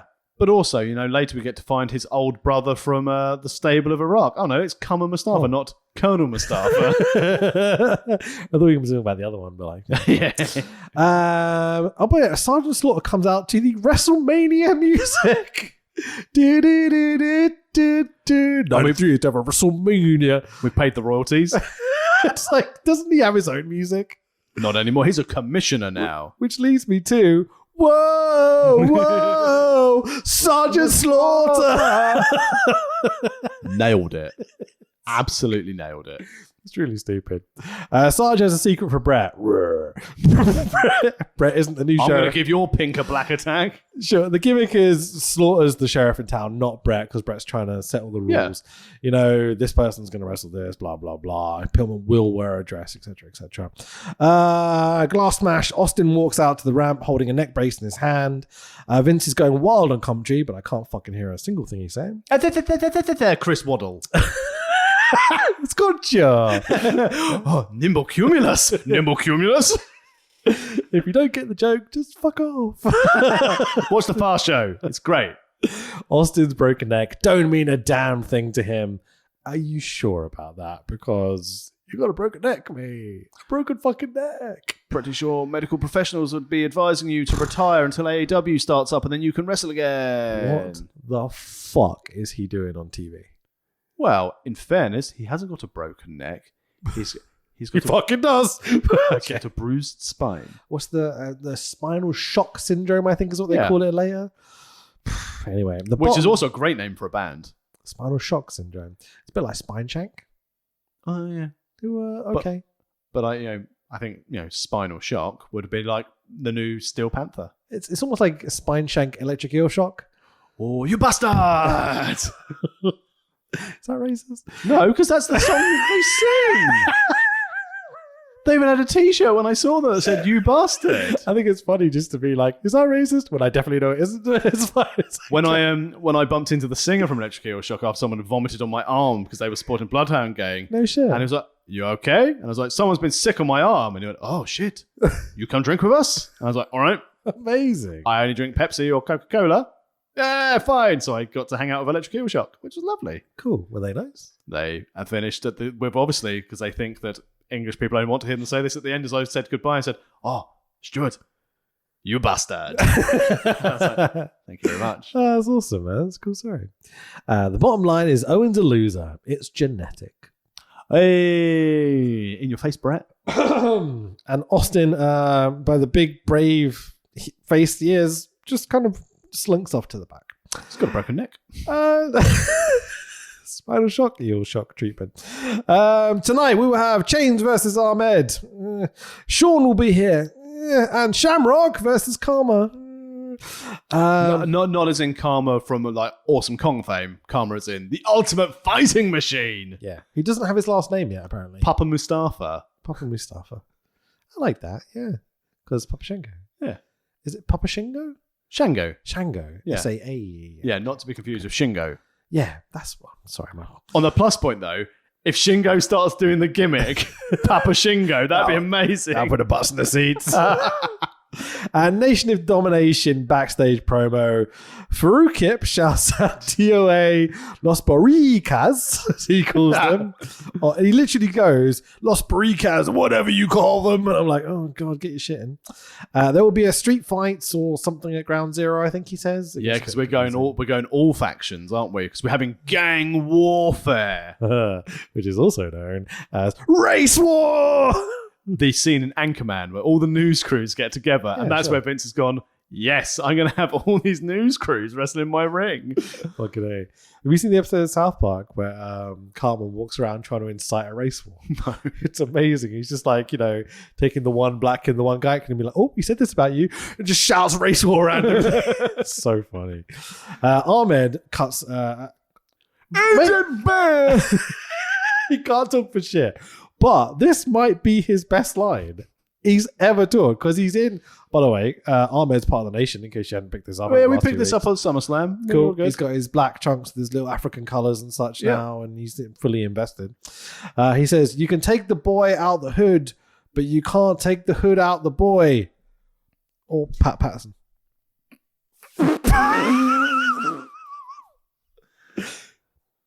It's funny because it's true. Allegedly. I know all about that word now in my new team. Oh yeah, sure. It's Ahmed. So Ahmed is not getting the Nation of Domination stuff. No. He's more about himself than the cause. Interesting that you note that. I wonder if anything transpires later on this episode of Monday Night Raw. Making that line quite effective, because he's doing the whole gangster 90s thing. Yeah. Like, he's not like 80s interesting gangster. He's scary 90s gangster. He's Def Jam Vendetta computer game gangster. Bit of Death Row gangster, Like, yeah. There's a point which I'll talk about it now. Did you see him do this? Yes. Do you know what this is? That is a gang symbol. That is a blood sign. Like Bloods and Crips blood sign. Do you know the difference between holding it here and holding it here? One is the game where you're trying to get people to look at the ring, and the other one is a gang sign. I only know this because I watched a video of Snoop explaining it. If you hold it down here, that's how like you can get away with it. Like if you're just like joining, or like you want to put it in like your own like shitty music video or something. If you put it up here, it means you've like, contributed to the cause or whatever. But like bangy type cause, you know what I mean? Yeah. And so him doing this is implying that he's part of the gang, and he's also done some nasty shit type thing. Have you seen what's happened to Los Boricuas? Los Barocas? Who are they? Barocca. You, but on a good day. Exactly. Anyway. Why did we do that? Los Boricuas, you, but on a good day. There's some new merch with Savio just popping out. I like it, yeah. It'll have to be like a rough cartoon of Savio. Yeah. We can't use his likeness without asking him, and I doubt he's going to let us. No, or he can sit with Carlito, signed to WWE since Puerto Rico, and not do anything. We'll just replace it with Murder Clown. Murder Clown's endorsed us to use all his merch. Oh, please don't die. Oh, I'm really lightheaded. That would pop me. Ooh, give me a sec. It's very warm today. It is very hot today. It's less warm than it was earlier, but like, Well, that night time tends to do that to you. Interesting. But as we record this, we've had the biggest heat wave in September because slow news day. Man has escaped prison. It's also warm. Yeah, pretty much. Yeah. Because, the politicians haven't said anything stupid this week other than, oh, that concrete? Yeah, that could kill kids in the schools. We should probably close the schools. What? Is that a thing? Take it you don't watch much news. And not the past couple of weeks. It's been a little bit busy, to be honest. Yeah, I appreciate that. Yeah, sure. Basically, they discovered all the schools have something called rack concrete. All right. Which is this what they built Chinese? They built like China out of. Have you seen these? No, but basically it's soft. It's like less stable, lighter version of concrete. Yeah. But what they've established now in a lot of schools, it's been used to build it, and they've not maintained it, and now the schools are all falling down. And during the summer holidays, the education secretary went, oh, I've looked at this, and I've decided to increase the risk assessment, and now these are all really dangerous because I don't want to go into a general election and kill loads of school kids with falling concrete. Yeah. So they've shut loads of schools and put mobile classrooms in there, but they've also turned around and gone, like loads of theatres and music venues have gone around and gone, oh shit, we've got it too. Yeah. But so has 90% of Chinese buildings. Really? Do you know this? There's literally footage came out, like it was a couple of months ago, with someone on a brand new build going up to like the 20th floor or whatever and just pushing on the windowsill, and the whole thing just crumbles. Like, there's a giant problem with Chinese infrastructure. It's gone up so quickly. Do you know about the whole... This is not wrestling friendly. I'll explain it very, very, very quickly. So, property investment is good. Yep. Chinese people can't invest outside of China. Correct. So, middle class, the new middle class in China, because obviously the industry of the production and such, Yep. is starting to create wealth, which means that they're investing into properties. So, they're building 20 cities a year at this point, Yep. which have no one living in them. It's a real big problem. And they built them out of pretty much fucking polystyrene. And so, yeah, they've got this giant infrastructure problem where they're knocking down, like, very established old villages and things like this, and like, religious sites and whatever it may be, and just building these giant cities where no one fucking lives in them. Well, when they are the leaders of the free world, President Xi, I am a big fan of yours. Sure. We're getting back into 2-3 years ago where we had a running problem with a certain nation. We are the nation of concretation. Boom. Is China the new vendetta? I mean, not oppressors. What's the opposite of an oppressor? I don't know. But what I can tell you... marvelous royal family of wonderness. But what I can also tell you, if you're not seen the news, is that, J.D. McDonough of world politics, Kim Jong-un, has been meeting with the super heel, Damien Priest, Vladimir Putin, but I like Priest, so maybe that's a bad example. Yeah. And he's now turned around and went, you're struggling in your war. Would you like my nuclear weapons? Oh, Jesus. We'll trade weapons for food because my country's a little bit hungry. Hang on a minute. I did this, now I can't go to Saudi. Maybe I should stop soliciting these countries to sort of help me with my world travel. Can you imagine getting a nuclear weapon from North Korea? And it comes in the post and you're like, oh, we shouldn't have ordered from Wish.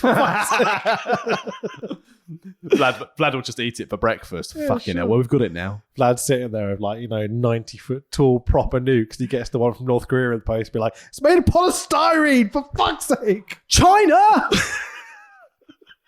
Oh, she's not on this show. She is. Opening match of the evening. Ken Shamrock versus Kama Mustafa. There's a replay of Shamrock going absolutely ballistic at SummerSlam. Beating the shit out of Bulldog with a dog tin. Yes. Nation of Russian Mother. Nation of Domination all get in the ring. Sarge gets in and sends him to the back. He does that with almost every single fucking match tonight. He's got respect his authority. Exactly, yeah. So, yeah, again, there's the whole story of like Ahmed's not really into the whole Black Power Muslim movement thing, that Farukip. We've got way too many gimmicks going on in this match. Well, true to the show. Yeah, but he's not getting their philosophy. He's just more blood crip gang shit. Yeah. Which is a good story, I think. Well, if it's deliberate. It is kind of like my pitch for what to do with Scorpio, but in the other direction. He's less fun and more just a bit angry. But yeah, but this is basically Farouk sat down with Ahmed Johnson going, this is what we do, this is what we do. And he's gone, oh yeah, gang stuff. And Farouk's gone, no, not gang stuff. Yeah. Do you understand now? Yeah, gang stuff. No, Ahmed. Imagine being a part of this conversation. Ahmed then finishes by going, gang stuff? And Farouk goes, just fine. Vince, we're turning on him tonight. That's the thing. The whole time you've got Vince going, what do you mean you don't want him in your group? He's in your But like, why don't you? And they go, no, he doesn't get it. Like he's the gang guy. He wants to go do his own thing. But you're a gang because you're not me. Exactly. You're. Can you imagine this fucking conversation backstage? But Vince, I once won a world title. No, that was Harley Race. No, Vince, I won a world title. No, that was Ric Flair. No, in '83, I won the gold belt. Yeah, you had gold teeth. I get you guys, so funny. Did you do it here? Doesn't count, Yeah, but I heard you murdered 7 people. No, that was Ahmed. See? Gang. That's Brickies, get involved. Beating up Karma on the outside. Shamrock does a belly-to-belly to Karma right on his fucking head for the 1, 2, 3, and Shamrock wins. Poor Karma. Well, the right person won for this storyline. Shamrock needs to be having this unhinged character. Yeah, sure. He just beat up the Ultimate Fighting Machine. Yeah. So MMA versus MMA. Mm. No, M, not MMA. Nice. The gimmick of being called the Ultimate Fighting Machine and constantly losing. Punk. Fair. Karma no-sells the shit out of the belly-to-belly on his head by standing up and immediately chasing down Los Baracas. Yeah. Now, we have a Brackus promo. Do you want to talk about that or just move on? Brackus has a promo. Auf Deutsch. So Der Wunderkind. Instead... That's the gimmick you should have gone with. Yeah. Just fucking steal it. So Brackus has got his back to the camera. If you don't know Brackus or you haven't listened to our ECW pod, we go on about Brackus for about an hour. Yeah. He's brilliantly shit. Oh, yeah. He is the Vince McMahon wet dream wrestler for the 90s. He's a throwback to the Warlord, but German. And Vince has gone, he'll be a evil foreign heel. And then looks back in his diary and went, when did America used to have beef with Jim? Oh. We'll make him Russian. So, do you know why Brackus is quite so important to the pod? Well, other than ECW stuff. It's Brackus who jumps in the ring with Taz, where they make the match, and some kid behind Joey goes, "Can he do that, Joey?" That's it, yes. Yeah, so that's why Brackus is so important to us. Go on, Brackus. So Brackus has got his back to the camera, and what I've done, right, instead of translating the promo or learning what he's actually saying, I've tried to guess. Brilliant. So the idea here is that I'm going to read this out, and hopefully we have a German listener who will then try and translate what I'm saying to them, like we're going in a Google Translate circle. Get me? I am intrigued by how badly this is going to go. Mein Name ist Brackus. My name is Baracus. Wie komme ich Deutschland? I come from Germany. My Gavik i dry hammer fun. I love to have fun. With dry hammers. Unfrickte America. Fuck America. Sorry, fuck the America. It's going better than I thought. For the World Wrestling Federation, World Wrestling Entertainment trademark. Me Hunter burnens in big region. I will burn Hunter Helmsley down in my big region. And the last bit was just something like, Vector sein die Schulter. I need the shitter. Yeah, sure. It's the bit about dry hammers and having fun in your burning area that I quite like the most. No one needs a burning area, especially after you've had fun. Yeah, fucking A. If you are listening to this podcast and you have a burning sensation, don't use Blue Chew. Just use the promo code. Whoever. Have you got a Blue Chew thing at Wrestle Talk? No. No, you do simple things like Manscaped. Use and Surfshark. SRS? Yes, Blue Chew, I think. I mean, SRS has Blue Chew every day. Yeah, fucking A. It's just sitting there. But if you are German or speak German, I'd love to know what I said. Hashtag rate your translation. Yeah, sure. Brackus is coming soon on your face, neck, and chest. Wow, plentiful. I know you want me. Sonny is here. Well, if anyone's coming near you. Yeah, fucking A. We're into the period of, we were talking about Sable is now the priority, and Sonny is definitely not the priority. Because Sonny can't wrestle. That is the thing. Can Sable wrestle? She can wrestle more than Sonny. Sable powerbombed Mark Merrow. Yeah. Sonny sucked off Sean. So both went off with big bombs. I'm going to say, there's quite a lot of wrestling going on both of those elements. I don't know what I'm saying. Just creating nonsense now at this point. Sunny is here to do guest ring announcing because that's all she does now. Well, she did guest ring announcing earlier in the series we were doing. She came out and did the LOD introduction. Oh, cool. Okay. As well, where she was wearing her blue and red number. Didn't she do the whole "I'm Sunny"? Locker room, yes. Didn't she come out and cut a Sunny promo and then do introducing? Yeah. Ring announcing. Yeah. This week she didn't. No. She's been reduced to just stand there, we'll ring the bell, you say the names, and get the fuck out of the ring. Yep. Good money. Yeah, I'm not against it. Good gimmick. Keeps the Fink on his toes. Up your game, Fink. So Sunny's in the ring, and I hear ding ding ding ding ding ding ding ding ding ding ding ding ding ding ding, and I'm like, it's fucking Taka Michinoku! Yes, let's go! Always 3. Fucking light heavyweight division. The first time we've had one on this run. And fair play to Sunny, pronounce his name perfectly. Yeah, the only person on the whole show that gets their names right. Yeah. So it's Taka Michinoku versus Too Sexy Brian Christopher. Not Lawler's kid. Definitely not Lawler's kid. They're kind of like half Because he's established that. Well, he is now. But at this point, they kind of like half established that gimmick. Yeah. It's like it's not like on Front Street like it is for the next 10 months after this. He's not my son. He's not my son. Yeah, it's like it takes to the end of the match really for JR to be like, oh, go come for your son. And he's like, You've killed the gimmick in one show. Fucking yeah. Lawler has a line here. I can read Sunny like a book. I prefer the Braille edition. No offense, that was very funny. It's not bad. Brian Christopher's laugh. Would you like to try and impersonate it? Very good. Yeah, thanks. Very accurate. Thanks. Immensely annoying. Great heel. Good heel. No shine for Taka in any way, shape, or form.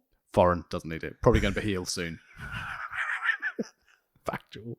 Literally factual. We're not too far off I choppy choppy or pee. I think it's less than 2 years. I think we get it next year. Choppy choppy or pee because Val Venus is here. Right. You really might be right. Yeah, because Mr. Yamaguchi-san.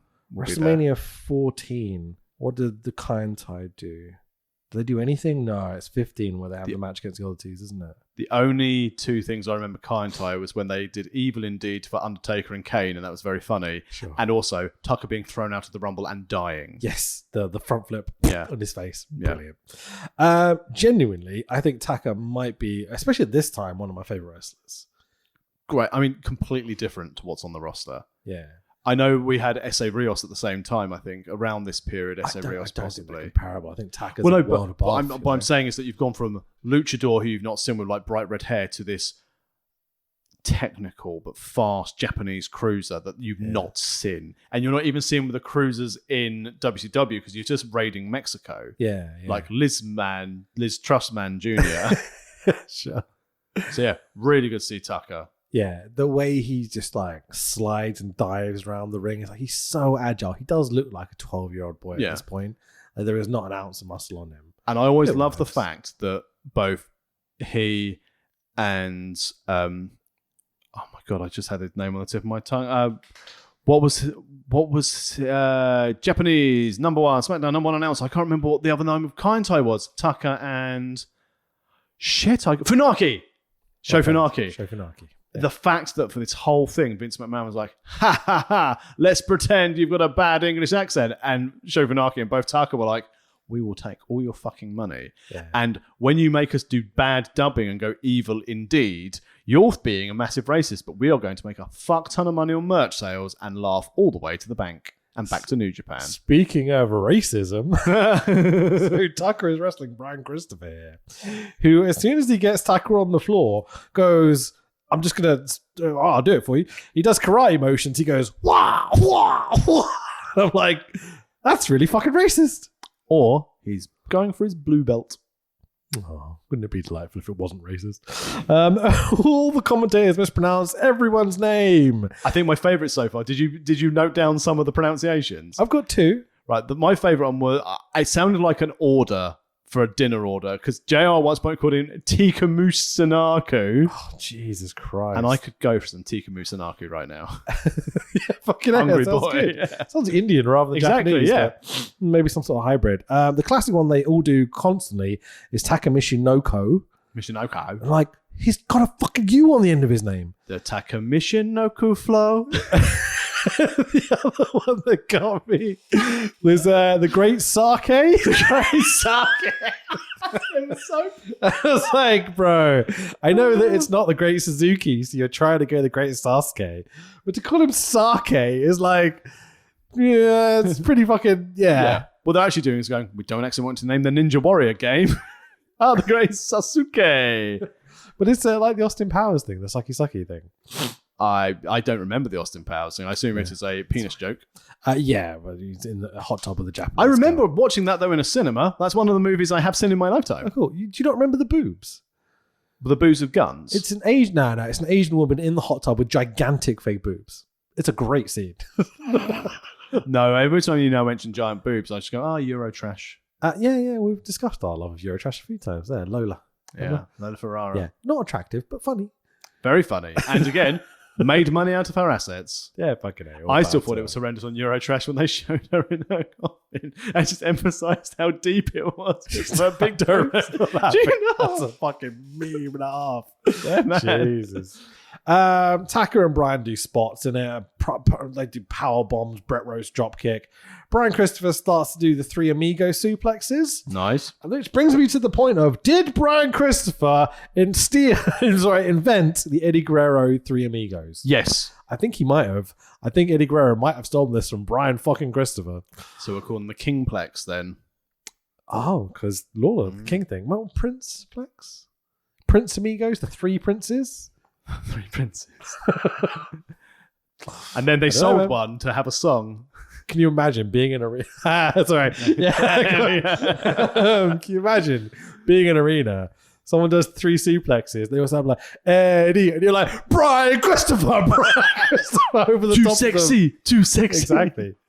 Yeah, fucking A. Maybe we can start this trend. On the second suplex. All right, JR. Taka catches Brian's leg for the 1, 2, 3, and the winner is Taka Michinoku. Brilliant theme song. And again, Taka's theme song, even though it's deliberately racist, I mean, it's always 3. They didn't do it. No. That's because he knew he would have kicked out. What do you think I'm watching his match for? But he'll be back for more. It's okay. We do have other Michinoku drivers in this show. That's probably why he wasn't allowed to use it. Someone went, sorry, new boy, you're not using this. That's my finisher. Yeah. Can you imagine? Ahmed Johnson's like, no, I'm using the Michinoku driver, Taka Michinoku. What's your name? Michinoko? Michinoroku. Maybe that's where he's getting confused. Vince Carter was like, they've got this Michinoko guy that does this move, which is the thing you're doing badly. Can you stop doing it? Oh, no, but it's my Michinoku driver, right? It's not Michinoko. No, because I'm a gangster now, Vince. Steal my role. Steals Steal it. shit. Yeah. And Vince goes, that's great, because you rob things.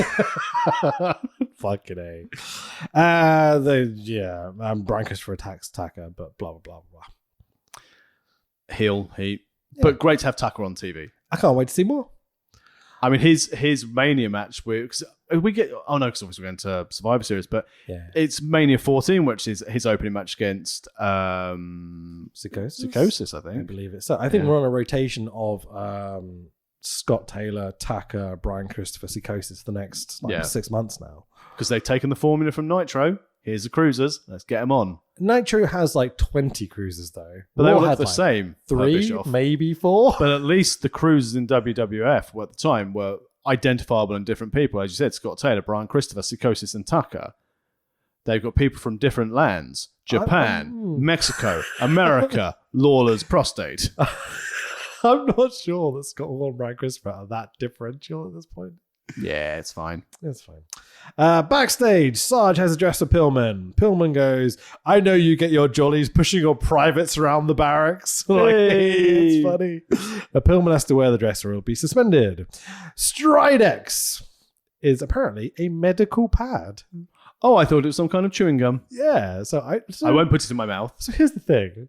What is a medical pad? I believe it could be one of two things. One, a female hygiene product.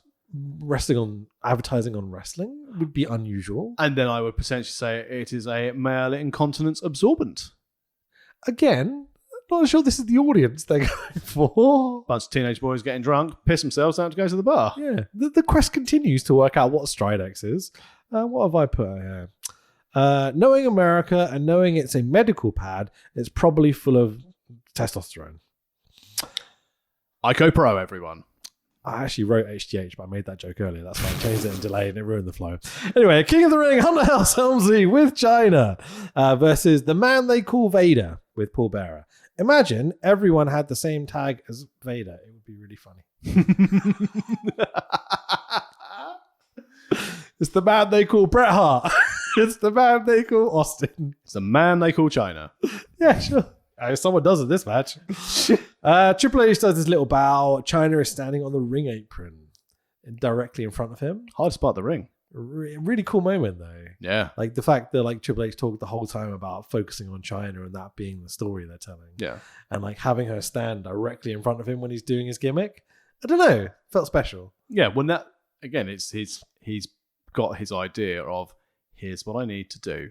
I've got out of prison after the curtain call because we were like February for curtain call, February, March. God, yes, because it was the last year the NWO started. And it was after that, so it was 96. And then now we're back in. Oh yeah, because it was 96 where he started getting his pushback, got King of the Ring. So yeah, he's done his time in prison, but now he's very much.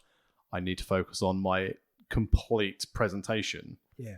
So yeah, really nice touch. It really works. We've said it before, like lots, but the China Triple H thing is probably one of the more consistent storytelling devices they have. That and Goldust, he's androgynous. He is indeed. He's not. The bit I was talking about earlier was Bearer has a quick backstage promo. They fucking love these. The backstage and the kind of like bins and chicken wire set thing they have.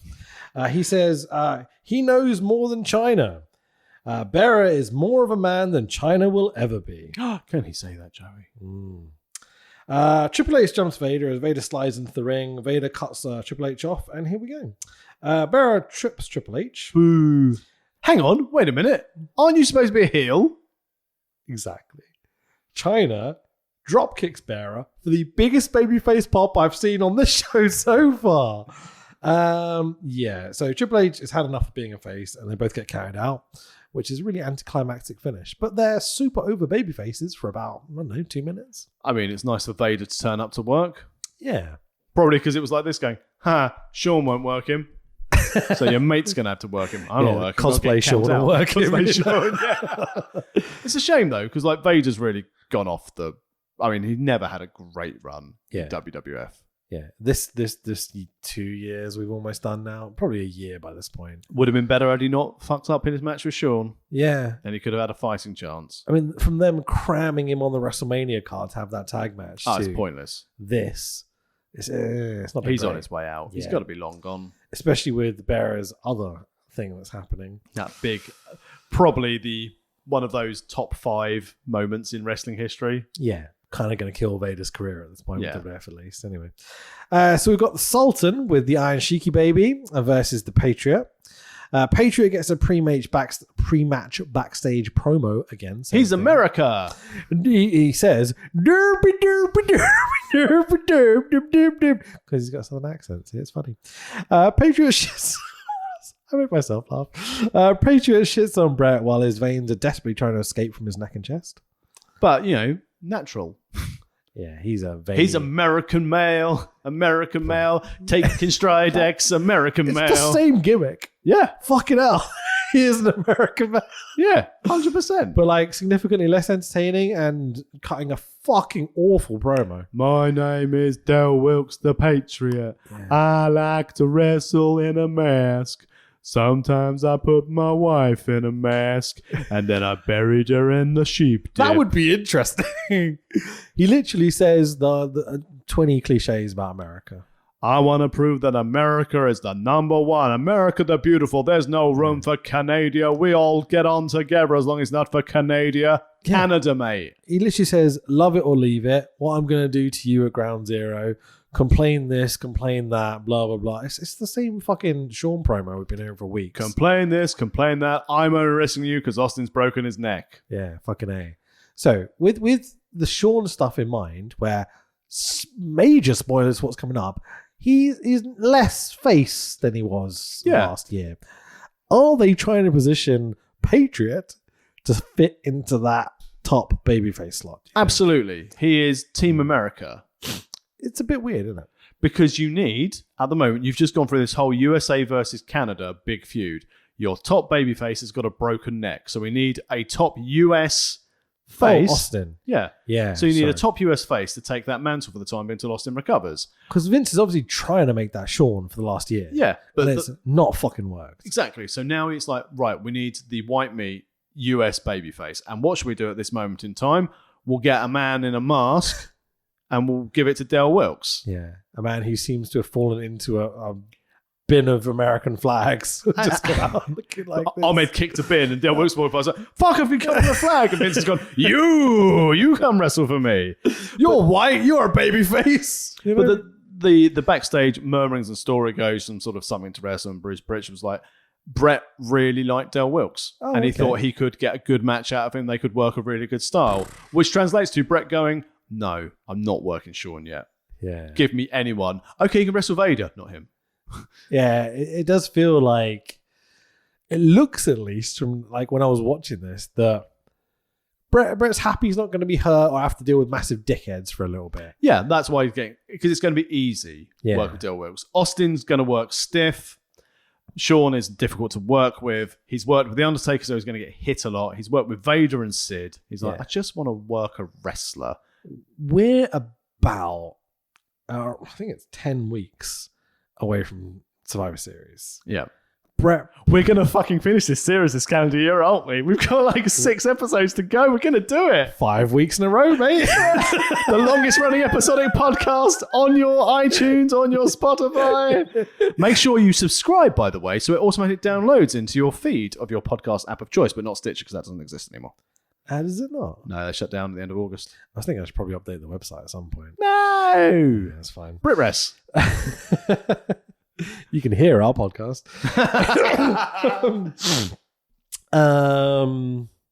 Yeah, Del Wilkes.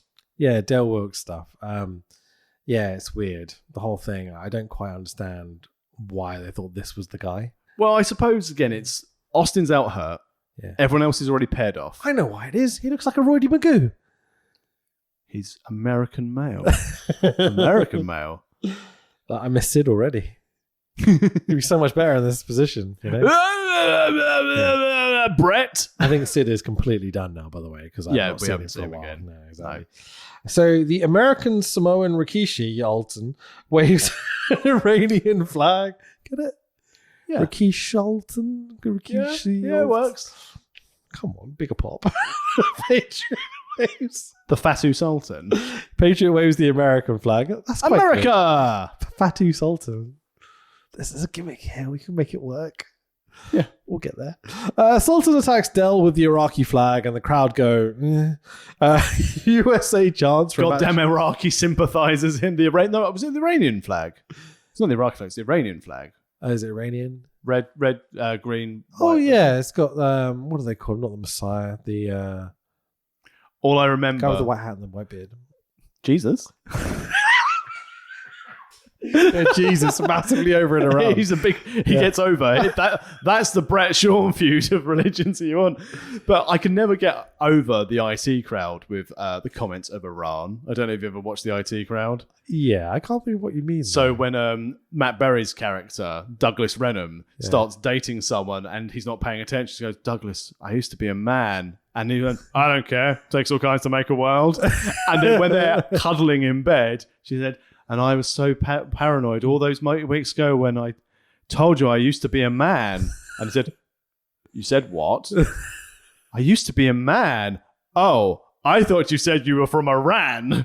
Oh, God. Fucking A, I remember. Yeah, sure. And now Matt Berry's come out and gone, oh, I'm very ashamed I made that episode.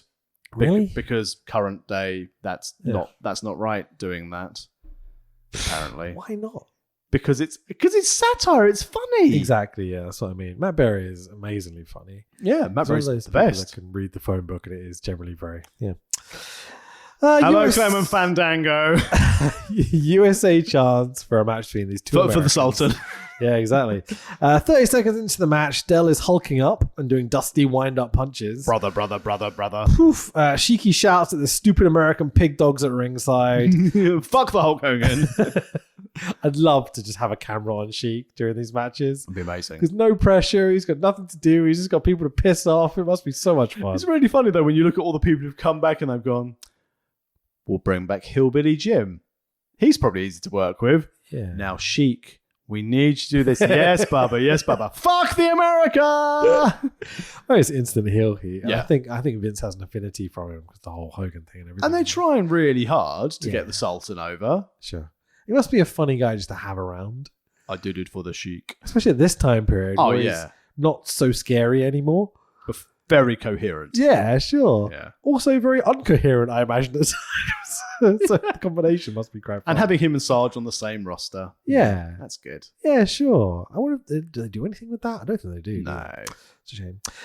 Dell signals for the finish, like 2 minutes into the match. Does a full Nelson slam. 1, 2, 3. That's a really shit finish. America.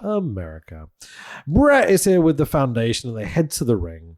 Sarge, for like the 10th time this evening, steps in front of the Foundation, but behind Brett's back, like not setting off his proximity hitbox thing, you know? So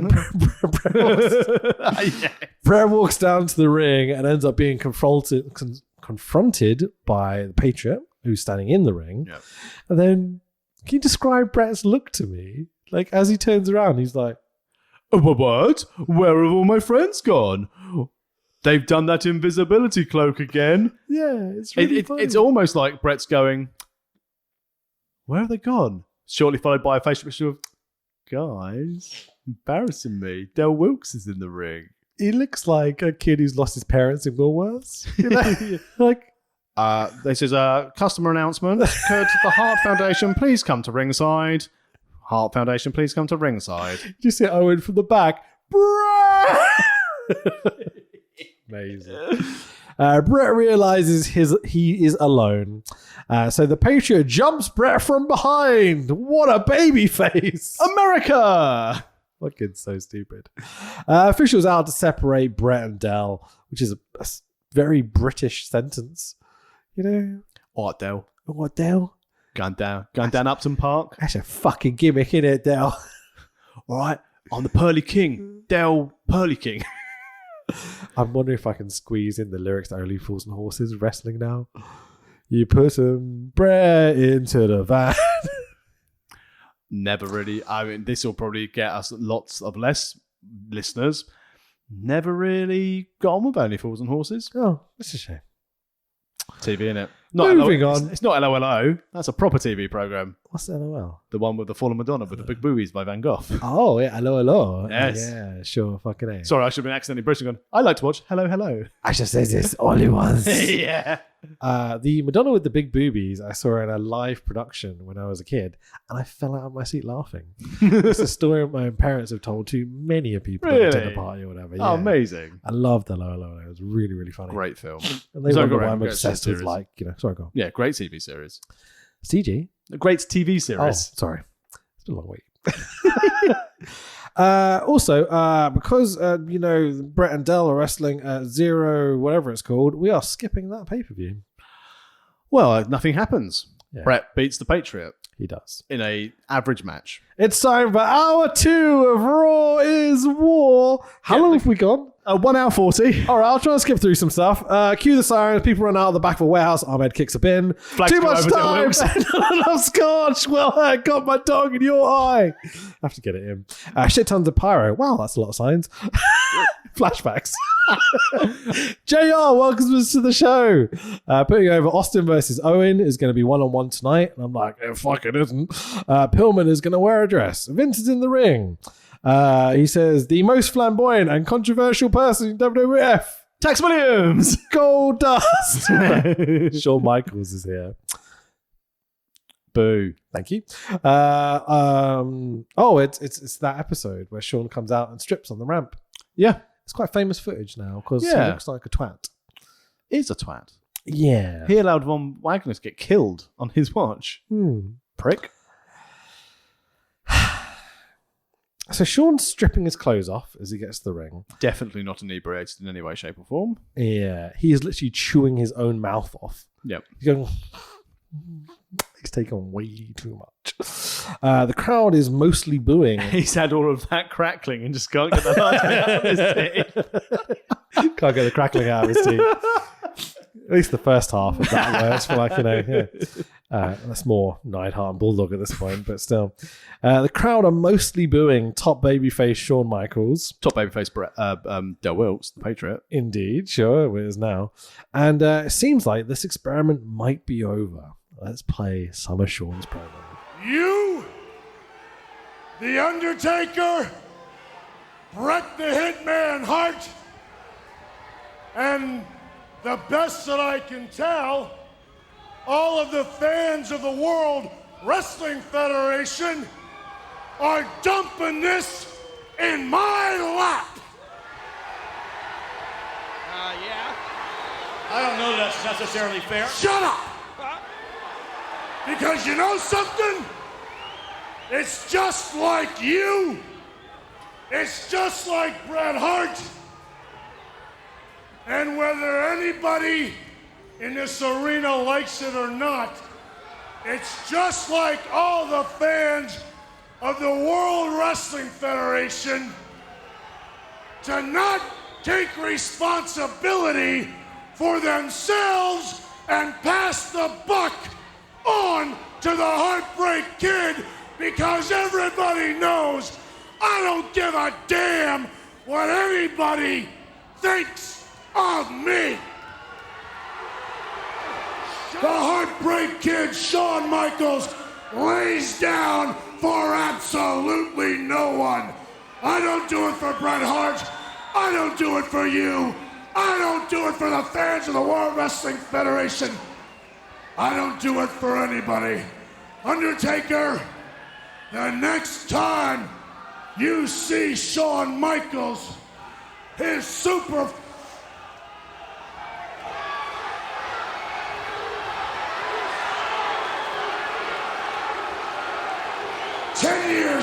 Ten years I've given you, and this is the respect that you give me. Each and every one of you can go to hell. Undertaker, the next time you see me, my super kick is going to be 1 foot down your throat. Shawn shits on Vince, Taker, Bret, and all the fans. I think we've turned heel. Yeah, he's just fucking packed it in. Yeah, he doesn't care no more. Yeah, I don't know whether... because he knows he has to do the honors to Bret. Yeah. So he's going to try his hardest. At this point, Bret's the champ. Surely it's the other way around. He knows that Bret's going to do the deal for him. No, because he still hasn't got his win back. Who? Bret still hasn't got his win back off Shawn. Oh. But Bret gives him the speech at this time where he's like, I will put you over. I know we don't like each other, but I'll do the thing.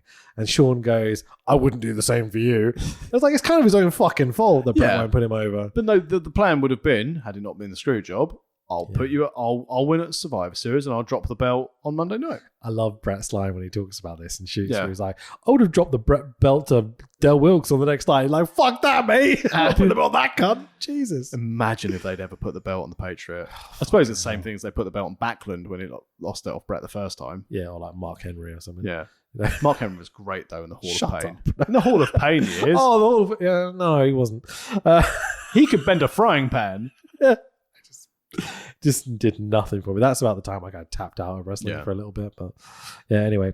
Shawn says he blames everyone. Everyone blames Shawn for something. He doesn't really explain what because he's whacked out of his fucking face.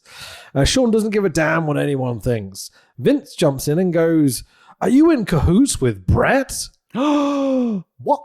Screw job. Where did this fucking come from? Because Bret's a heel. Shawn's now a heel. They must be friends. Yeah. The logic of the jump here is just like... That's the logic though, because now they need to position Del Wilkes as number one face in the company. Did you catch the bit where Vince goes, oh, by the way, you're going to be wrestling Undertaker at Ground Zero? Yeah, just threw that in. Just not part of the promo in any way, shape or form. Just randomly. And then he goes, Shawn tells us that Bret needs Shawn. Shawn is the only man that has beaten Bret. He just completely ignores the fact he's wrestling Taker. Yeah, and Mark Calloway backstage is like, this prick again. Yeah, exactly. How many times have we seen this now? Either Bret or Shawn are going to be wrestling Undertaker or Sid, and all they're doing is talking about Bret or Shawn. That's right, though, because behind the scenes, they've gone, Now, Mark, good surprise for you. You know that guy who had wrestled the dentist? No, don't walk away, Mark. No, come back. No, Yeah. you know Isaac Yankem, DDS. Yeah. No, sit down. We've changed his gimmick Fake up. Diesel, Now. you know, that guy. Yeah. We've changed it up. What? We've changed it up. What's he going to be?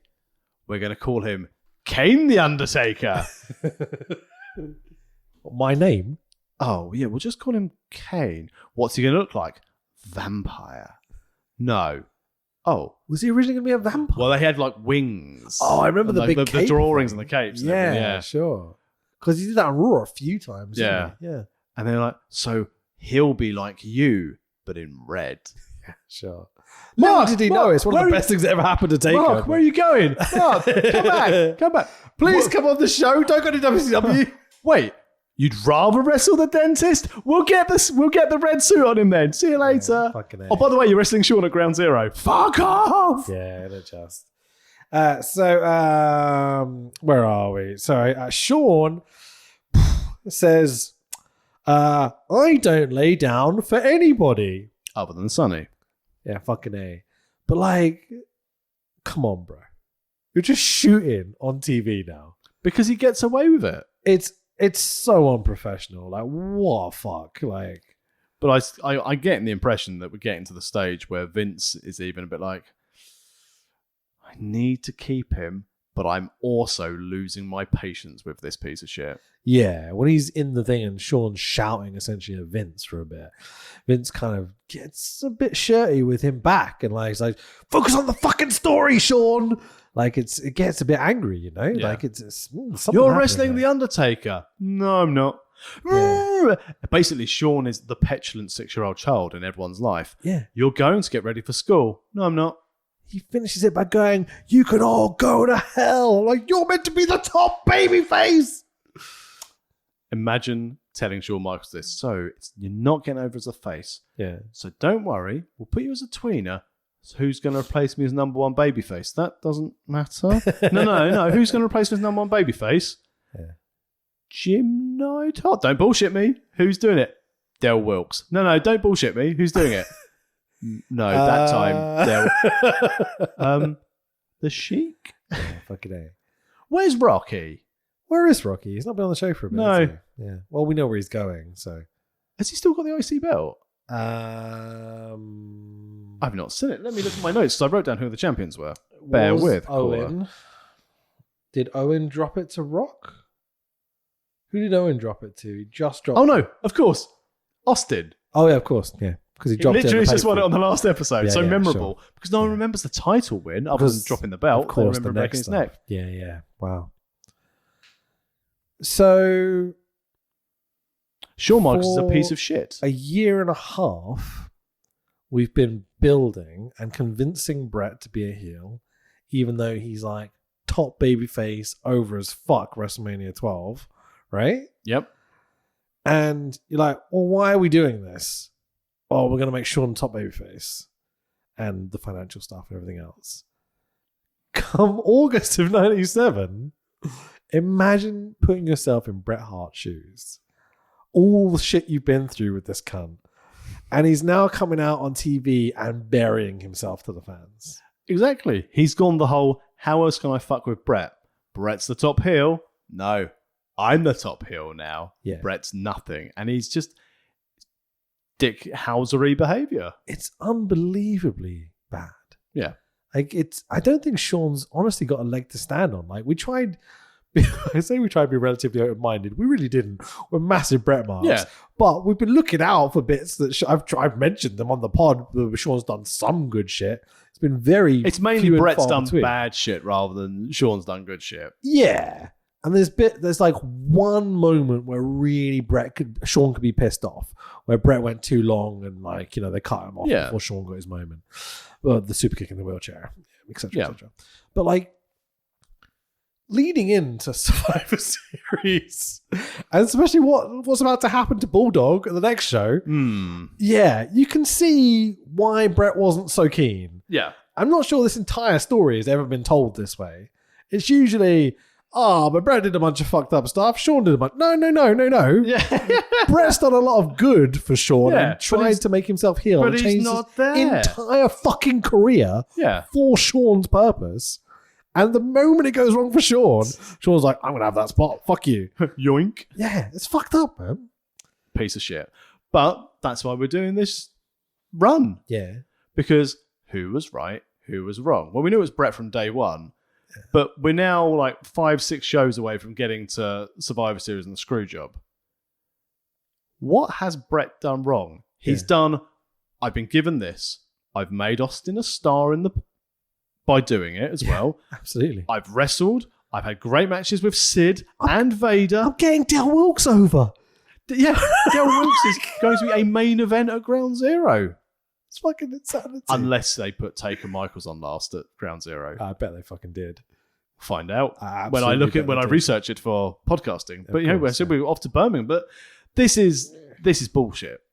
It's absolutely bullshit. So the one thing that everyone always fucking said and always says to this day is, right, Brett's the better wrestler, but Sean's promos are so great. He's the best talker the industry has ever seen. His athleticism is incredible. What fucking promos? No. Every single fucking promo he's cut on this run has been shit. There's nothing has been said. The best moment, as you said, was off camera when he super kicked Brett into the wheelchair. Yeah, sure. The shitty little poolside brawl with Sid and everything leading into that. That was funny, but not there. The only bits we found entertaining from Sean are when he's being a cunt. But he's wrestling Sid. Exactly. I've lost my smile. Because we get to shit on him about it. Because he's been such a twat. Like, there's almost no redeeming quality about Sean at all at this time period. It's almost like, again, like everyone's has this like big old fancy, like, DX is the greatest faction of all time. It lasted 7 months. Yeah, it's very, very short.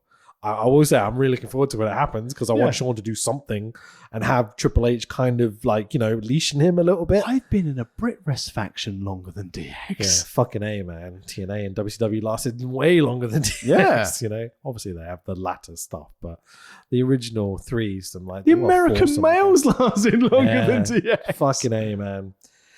So there's a dong, blackout, Taker comes out. Wait a minute, what? Fucking A. Taker gets in the ring and Sean's legged it. Of course he has. Chicken shit heel. Vince back in the ring to have another chat, this time with Undertaker. Taker tells us he's been doing too much talking. Yep. No shit. And continues to talk. Taker wants to get back to taking souls. Not talking souls, as I almost said. As opposed to Lawler, who's too busy taking cherries? Young souls. Taker also talks about people paying for their crimes like Brett did at the beginning of the show. No idea what the fuck he was saying either. Always important to pay your debts. I saw this on online and there was just a picture of Undertaker and a picture of IRS and they said, so much money left on the table of this tag team, death and taxes. Yeah, nice. I like that. Should I change my name to Death something so we can do that gimmick? Probably not worth it. Do they know something we don't about Lawler, maybe? I don't know. As you quickly mentioned death, and it seems a bit... What I really hate about Brit Rest is when wrestlers pretend they've got an affliction to a recently passed wrestler who's 36 and cut promos holding a lantern, claiming they're "We Are One." And doing shit like that. I think that's pretty bad taste, my viewpoint. Throw a name at me, maybe? Meathead. Oh, okay. Fair enough. Because now he's back as a coach in a local wrestling thing, which is good on him. I just think that... Was it a tribute rather than a stealing? It's not a case of stealing. I just think it's not necessary with respect, shitty little Brit Rest to go... I've got a lantern now, which I've never held a lantern before. Yeah. I just think... Don't worry about it. No, it's not right. Okay, cool. That'd be like me going, I've follow the buzzards. I'm Tex Williams. Okay, all right. I'm going to go and meet his wife now because I want to make sure and give her a tribute. I'm so lost. Taker is interrupted by a shouty pallbearer. I was with Kane last night. He's ready. Cock locked and ready to rock. He's coming. He's coming. He's coming. That's gotta be. That's gotta be. That's gotta be. This is his promo. It's fucking brilliant. Taker just kind of stands there and goes, yeah, and then wanders to the back. But I'm also wrestling Sean. But the lights turn from gloomy purple to gloomy red. Ooh. Ba, ba, ba. Foreshadowing. I like the fact they've been building this for a very long time. It's kind of subtle, slow build. Yeah. This needs a reaction, maybe. I don't think so, though. No, So okay. far, because he's had other storylines. So this is where, in fairness to the Russo era, where you've got overlapping storylines, it's always been, oh, you're wrestling blank.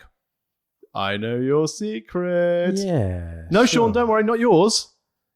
I know your secret, Undertaker. Yeah. And the Undertaker's going, don't say anything about it. Just killed my family. Other long debut builds that you really, really enjoyed? Glacier. Actually, yeah. That was a really fun run. I'm so happy we got to see him. Emelina.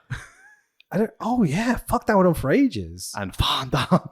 Did Fandango go on for ages? Yeah, and then debuted at Mania against Jericho. I remember that. I remember how fucking amazing it was. I really, really love Jericho's shoot where he's explaining that story. Yeah. And Vince coming to him and being like, this is the guy you've got to get over. And he's like, fine. And has the best match of the night. Yeah. So what's his gimmick, Vince? He's a dancer. Fuck me. Sure. Long build up to debut is my favorite, in all seriousness, Jericho. Yeah. The Millennium Countdown. Yeah. Really, really fun. And even then, when they did the Save Us promos, it wasn't as You good. knew exactly who it was from the very first second because they'd done the previous thing. I suppose the other one, which again was when Undertaker came back and they had like all the outbuilding, the weird like in the forest stuff, because that's when people were like, oh my god, they've signed Sting. And Undertaker who came back with his Johnny Cash entrance one. Yeah, I do remember Yeah. those. That was really good. Yeah. Any other standouts? I mean, Jericho's the most obvious one. Yeah. Baracus. We'll see how many promos he gets if he ever gets a match. But that's the thing. And Razor for his promos building up to it. Those were less slow build and more just like, here's the character. And then It was like teasers, you know what I mean? Yeah. It was just like, bang, here's Razor Ramon. and then they semi-recycled that with Carlito Yeah, absolutely. Yeah. when he debuted. But yeah, I think They almost tried to do it with Kofi, but like a Jamaican variation, but it didn't really work. You know what I mean? Yeah. So that's what it I is. suppose as well. Then if you look like for WCW, like the tease of I've got a friend. Yeah. Well, that's not really a debut, is it? Yeah. Who are you referencing? Well, they had the I'm going to bring my big friend when he brought Kevin Nash in. So Scott Hall came in. Oh, and all that WCW. stuff. Yeah. Sorry, I missed that. Yeah, absolutely. Yeah. So Ahmed Johnson versus Chains. Oh, Ahmed Johnson would have been a great build-up. Los Briquas are coming. Sure. Sarge is backstage talking with a doctor. This is completely alien from the match. They just announced the match and started, and then this. I'm not sure this is actually a doctor because he's dressed like a homeless crocodile hunter. What is Steve Kern doing there as Skinner? Yeah, fucking A. They're also sitting knee to knee in the corner of a dressing room. It's a bit weird. Well, know your place. Don't drip your chicken meat in it like the Miz did in Benoit's bag and get beaten up. Austin has spinal shock syndrome, so should not wrestle tonight. Medical opinion. By the way, there's a race war going on in the ring. Let's go back to it. Sarge, again, sticking White his... privilege. That's what that is. We care more about the medical of a white man than the gang warfare going on in the ring. Yeah, I mean, this is probably the most consistent story we've been telling all night. Especially with natural-born racists, the Harris brothers. I mean, legitimately. Yeah. Sarge is back out, sticking his chin in everyone's business. That's a DX joke. I shouldn't have sold that, but anyway. Blah, blah, blah. The bell rings for this match, and immediately the crowd go, EC Dub! EC Dub! Which tells you everything you need to know. Ahmed does the shittiest Michinoku drivers I've ever seen. Always three. 3 times. He does 3. That's why he Michinoku doesn't drivers. concern it, because he says, but Tucker would have gone back to Mr. Johnson, it's always 3. As in, so trying to protect it. And Ahmed Johnson's gone, right, brother, 3 Michinoku drivers, always 3 in a row. Thing is that he's trying to do a sit-out scoop slam. Yeah. But he's just dropping chains on his fucking head over and over again. And every single time he does it, Chains sits up and goes, oh, for fuck's sake, towards the hard cam. And poor Chains, because Ahmed John's probably going, I'm going to kill these racist fuckers. And Chains is like, I was fake Undertaker. Yeah, fucking I'm not the Harris brothers. I'm not the one with the SS tattoos. Leave me alone. I'm just a guy who looked a little bit like the Undertaker. Yeah, fucking A. Las Barracuda does head out to the ring and sit on Chains' bike. Savio gives it a brum brum brum. DOA has run back out to ringside as Ahmed wins the match or something. Here comes the Nation of Domination. Race war. Internal race war. Yeah, sure. So the DOA surround the ring and the Nation of Domination do their Black Power fist thing. I always knew that the Shield stole that off of someone. Stole it off the DOA. But Farouk Yep, D'Lo, and Karma turn around and they beat the shit out of Ahmed Johnson. Bloody racists. He whips him with a belt. What a weird segue out of a race war to have three black guys beat up another black guy while the racists stand around the outside of the ring. And then just kind of wander off as the guys beat each other up. Because Vince was like, Harris boys, this is how it's done. Yeah, you don't need... Trust me, boys, you don't need those tattoos on TV. I'll sort it for you. Brian Adams' days are numbered. Yeah. Brian, get the tattoo or you're gone. Yeah, man. And so, yeah, they've kicked Ahmed out of the nation. Good. Because Michinoku Driver is always 3, not always 3 of them. And that was a final straw for me. Yeah. Not using the Michinoku Driver. You know how this run of shows was designed to be Sean and Brett? Yep. Really, it's Ahmed and Farouk. Oh, yeah, 100%. but that one, we've got the clicks. Imagine that. What do you want us to do with the show? Do you want us to do it on the Trish and Mickey, the fingering of doom? Or do you want us to do Farouk and Ahmed? Still on the agenda, by the Seriously, way. I can't fucking wait to do that one. Okay, cool. But yeah, like, if we'd have put this as like, you know, it's Farouk and Ahmed having the best story throughout the 2 years we're doing this. But that's the thing, it has been going on for 2 years. And it's consistent and it's reasonably logical. Yeah. You know, Ahmed's an idiot and tried to join the group that he's been fighting for the last year because he thought they were on his side. But he's too much of a twat and they don't want him. And it's all kind of logical. It makes sense. And remarkably, out of all these groups, the Nation are right. Still. We've had fun matches out of it. We've included the Legion of Doom. We've included some Nazis. But their We've got reasoning some Barocca jokes. has never been wrong. Yeah, absolutely. I need this group because Vince McMahon doesn't want a black WWF champion. Mm-hmm. I'm therefore going to fight for the WWF champion and I'm going to fight for the rights of black people. And the people who are supporting me aren't my black people. Yeah. So I will replace them with people I think are more reliable. Yeah. You know, it's a great fucking story. And then we ruin it by sending him off to join the Ministry of Darkness. Yeah, it's every time they get in the ring, it's like, as well. But then he also has the pivotal moment. We talk about Bret Hart, and obviously we talk about the Bret and Shawn thing, but that led to Bret and Austin change the business. Yes, yeah, very much. Which has also led to Farouk and Rocky, yeah, which elevated The Rock when he joined the Nation. Fuck. So after doing this, would have we had the Attitude Era if it wasn't for the Nation of Domination? There is an argument to say this is the most important storyline ever. Correct. How are we justifying this? And it's making sense. Because it's true. It's so fucking stupid. Because without the Nation, Rocky wouldn't have turned. He would have been a white meat babyface who would have been fired. Yeah. And So if it wasn't for this is Shawn really- Michaels being a prick and losing his smile and going home, Sure. we would not have had Austin and Bret at 13, which wouldn't have elevated Austin to the next level. So we never would have had the Attitude Era. WCW would have still gone bust after WWE went bust, and we wouldn't be here.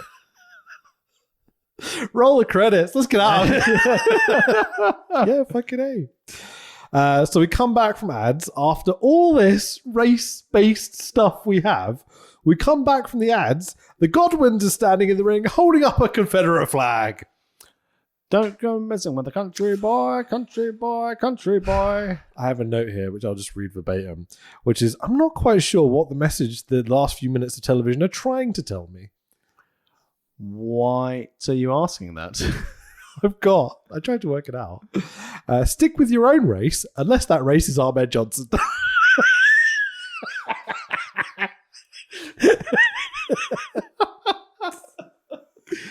So it's the Godwins, Rio Godwin and Phineas L.I. Godwin, I can never remember, versus the Headbangers of Mosh and Thrasher. My notes for this match are, they did some wrestling. I think my memory of this match was they did bad wrestling. Oh yeah, they got anti-pops for everything. And the Godwins did hurty boy stuff. Yes. Roll up on Mosh, gets reversed into a cheaty slop drop for the 1-2-3 and the Godwins win. Henry Godwin grabs the Confederate flags and says to the camera, "These colors don't run." I'm like, kind of did. No, but Springsteen was born to run, so maybe we should go with that instead. I love it. Yeah, they lost, so they definitely ran away. They ran the entire distance of the American Ghost. Moving on, Marlena, yes, that is the right name, and a wasted gold dust sit at ringside for a Pillman's got a dress. I mean, there's the gimmick. That's what people stayed around for 2 hours of Raw. Do you get what I just did? Pillman's got a dress? Because he's not got a gun. He's got a dress. He's got a dress. Sorry. Again, where's my big pop? For my wittiness. I'm joking. God. I mean, it's a beautiful dress. Nice and gold. Matches the gimmick. It's beautiful and sparkly. But Goldust, not in as much character as he was at ringside. No, he's just fucked up every single He's week. just androgynous now. It's embarrassing. Now I'm showing my human side. I don't need to put the face paint on. Yeah. Or if I have put the face paint on, what I've done is this going, I'm going to be sick. He looks like a magical sick. zebra sitting at ringside. He's gold and sparkly with a zebra face on his head.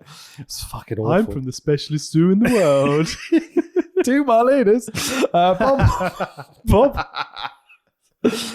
So the match is Bob Holly versus Brian Pillman, but Bob Holly may as well not be here because Pillman sticks his head through the curtains.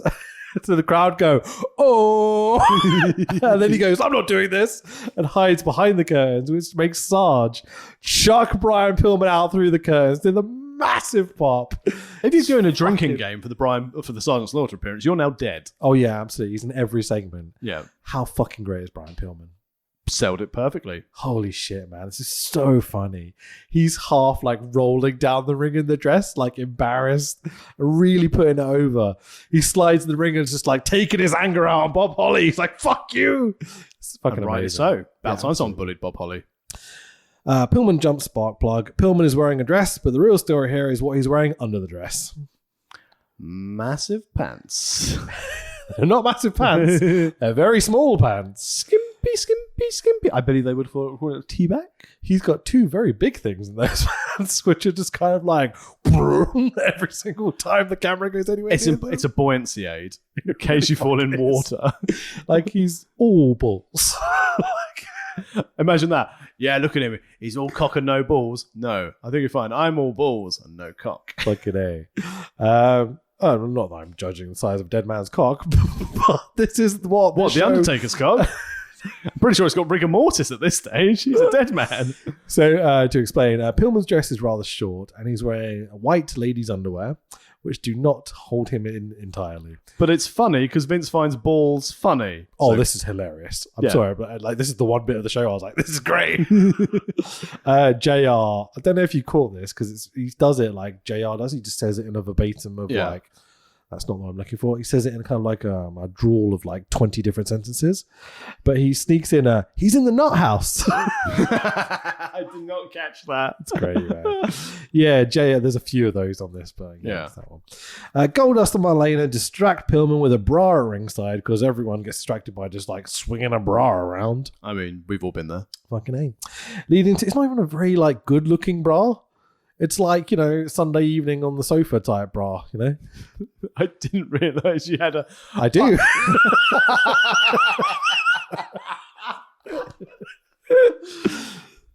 Is Matt really prepared for this? Is this why it's taken him 3 years to come back on the pod? Thing is, I messaged him being like, "You're going to come on the pod" type thing. And he messaged me being like, I can't remember the exact wording he used, but it's like, "Oh yeah, it's a really great show," like the Birmingham one, because Yeah. I think he has some connection to it. I can't remember what, but that'll be on the pod next week. And in my head, I went, "It's fucking not." So we'll see. I guarantee you what's actually happened is he's Yeah. read that message, hasn't read it and gone, great show. Yeah, probably. and then next week you're going to message him on Monday and go, are you coming for the pod? And he'll go, what have I agreed What to? pod? Yeah, I know what you're talking about. Bob Holly wins. I haven't listened to your podcast for 3 years since I was last on it. What's happened?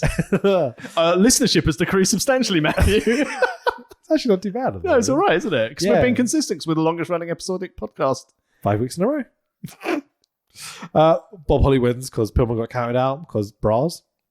I mean, again, I'm very easily distracted by a Sunday night hangout on the sofa bra. Yeah, very much so.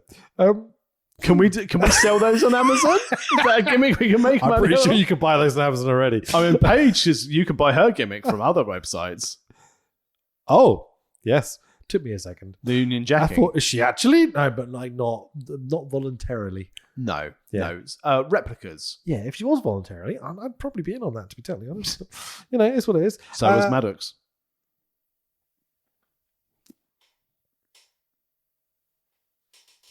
How long of a gap do I need to be okay? On the way back, oh, well, that's it. Sorry, I've lost myself. So Pillman's on the way back and he gets a sneaky little upskirt shot. Great camera work. Consistency is key. The cameraman knows. The producers go, skirt, upskirt, go. He's literally doing the beautiful people's gimmick from TNA. I love to see like Angeline Love do a shoot in and go, when I saw Pillman let the pigeons loose, that's what me and Velvet Sky were like, we've got to do this. Inspirational. So it's no longer Owen versus Austin. It's now Owen versus Dude Love. And I'm like, did you maybe want to explain that on your wrestling show at any point? Because Dude Love and Austin are tag team champions. Oh, I keep forgetting that. So that's why. He's stepping in for his tag partner, Austin. Yeah, just mention it before you just announce the match, you know? Is that too much to ask? No, I'm pretty sure they did do something on this show. Okay. I'm pretty sure there was something where Dude Love was like, I'm subbing in. Okay. And Austin was like, fuck off. Oh, maybe I just missed it. Yeah, that's okay. It's time for your main event of the evening. Dude Love versus Owen Hart.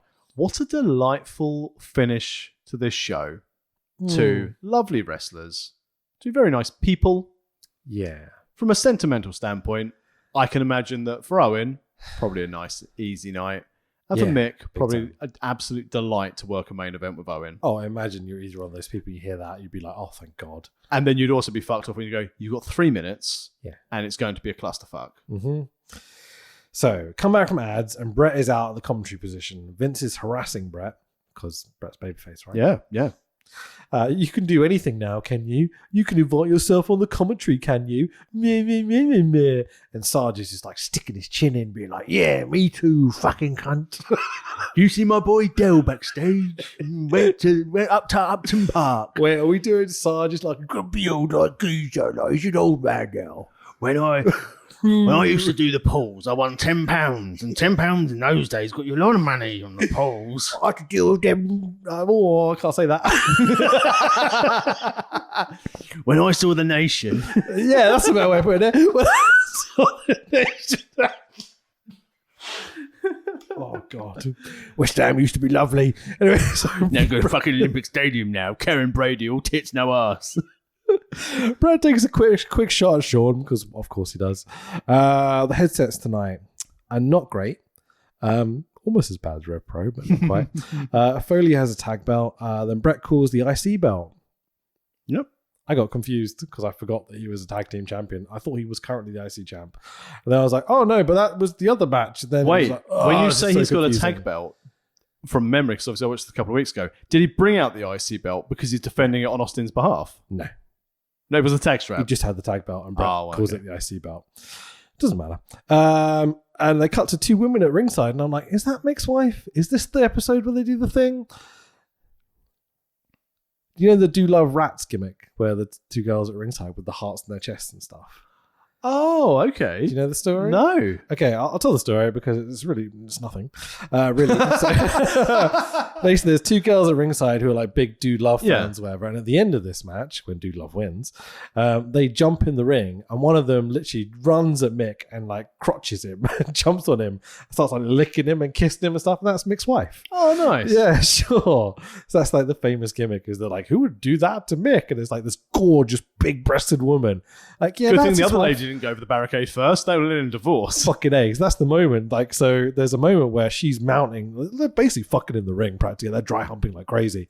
And there's other women standing there going, what's happening? I'm so confused. Sonny would be like, can I get involved? Pretty much. Can I get a woo-woo? They have to convince the other girls, like pretend that she's also kind of like this. Join in. These two are married. But like, it's funny. So and Mick has a huge bruise in his arm from the cage match last night. Austin's watching a monitor in the back. Side on. He is side on slightly. It's kind of over his shoulder. It's not so bad, but like, it's what it is. The crowd, just the air has completely got out of them by this point. Like, they've just had Sergeant Slaughter promo 3-minute match. Yeah, and they've just watched Pillman wear a skirt, and that was funny, and he's wrestled Bob Holly. Yeah, they were told all night you're going to see Austin versus Owen. Yeah. And then they didn't. Not great. Yeah. Brett and Vince go back and forth on commentary about the finish of SummerSlam. I outmaneuvered Taker. What move did you beat him with? I beat the odds, etc., etc. It's fine. It's not about the main event though. It's about Brett. It takes an Owen top rope drop kick to get the crowd back into it for a moment. Ooh. Which is immediately squashed by Bulldog coming out to distract Sarge so Brett can throw Foley into the ring post. Owen locks in the sharpshooter. But here comes Austin, who walks through Slaughter. Literally just like Slaughter's like non-existent now, apparently. Well, exactly. He's run out of all his authority points. Yeah. Austin grabs the slammy off the desk, which is on the commentary position, which Owen does this and shows you the two slammies, deliberately being put on the commentary position to be like, this is the spot! It's great his job. But Austin comes out later in the match, grabs the slammies. Everyone's kind of distracted, so Austin smacks Owen over the head right in front of the referee. No rules. Dude Love covers Owen for the 1-2-3, and Dude Love beats Owen Hart. Continuation of story. Again, we've got continuation of Owen and Austin. You've still got the Owen involved in Brett. Well, because he cost Owen the match. I think it's recovery rather than continuation. It's Yeah, trying to make the best out of a really shit situation. I wonder if the plan was, had it not continued to go very well, we'd have Austin and Dude Love against the Hart Foundation for the tag straps. I imagine that's where it would go, and then like probably Austin and Foley would break down at some point. Yeah, and then it'd be Austin versus Dude Love. Yeah, to Austin get him over. away and put him exactly. on. Yeah, get him to WrestleMania 14 against Shawn, potentially Brett, whoever was been around. Yeah. So, the episode of Raw itself was absolute dog shit. Oh, it was by far one of the worst episodes I've ever seen of this period, for sure. But this Shawn Michaels promo is anything as just validation of everything that we've said on this series so far. Yeah. Here's a self-centered, at this stage, I'm not denying the lovely, God-fearing Christian man that he is now would do that in modern time other than Cannonball Magna. I'll get that one in again. Sure. But he is deliberately fucking with Brett. Yeah, big time. It's not even a case of I'm doing it so I can get myself a better position on the card. Brett's got that. I'm going to do that now. Brett's top babyface. I'm going to be a top babyface. Brett's now a big heel. I'm a big heel. Brett's huge in Canada. I want to be the biggest wrestler in Canada, so I'm going to win the belt in Montreal. Yeah. But it shows you now why Brett is at breaking point and is now going to essentially, despite saying, I will do the honours, I'll put the belt on you. Yeah. You could tell why he's not going to do it in his home, in Canada. 100%. After all this, they've only got themselves to blame. Yeah, why would your babyface a heel established over a year and a half, put the other main heel over in the main event? It's pointless. It makes no fucking sense. But we're off to Birmingham, England next. We are Birmingham. Birmingham, Alabama, England. Sure. By the way, 2 cornflakes? Maybe a 1? I mean, I'll be honest with you. The Nitro show was 3 hours and it was shit, and it was better than this episode of Raw. Yeah. So I'm 1 cornflake in this, because there's not even a moment that I go, I mean, other than Pillman, facial expression being pushed out of a curtain, that is the top level of this fucking match. Seeing Foley and Owen wrestle a little bit is good. I said the drop kick was very nice off the top rope, but nothing other than things that angered me happened on this show. And I also think it was cursed a little bit, because leading into that, when we last watched that episode, I think we're on a run of, we'd had things like Forbidden Door, we'd had we'd have whatever, we had Money in the Bank as well. It was quite good. Mm-hmm. And I watched this show as well, and it was like, the wrestling on this run is shit, but it was even shitter than normal. So yeah, I'm 1 cornflaking for this. There's no good things that I could even go back and go, you know what's funny? Go and watch this match. No, there was Gang Wars and Jerry Lawler's mildly one comment that was quite funny about the Braille. Yeah, sure. Yeah, it's weird in that through all its flaws of the last year and a half, whatever we've watched, at least the characters are consistent.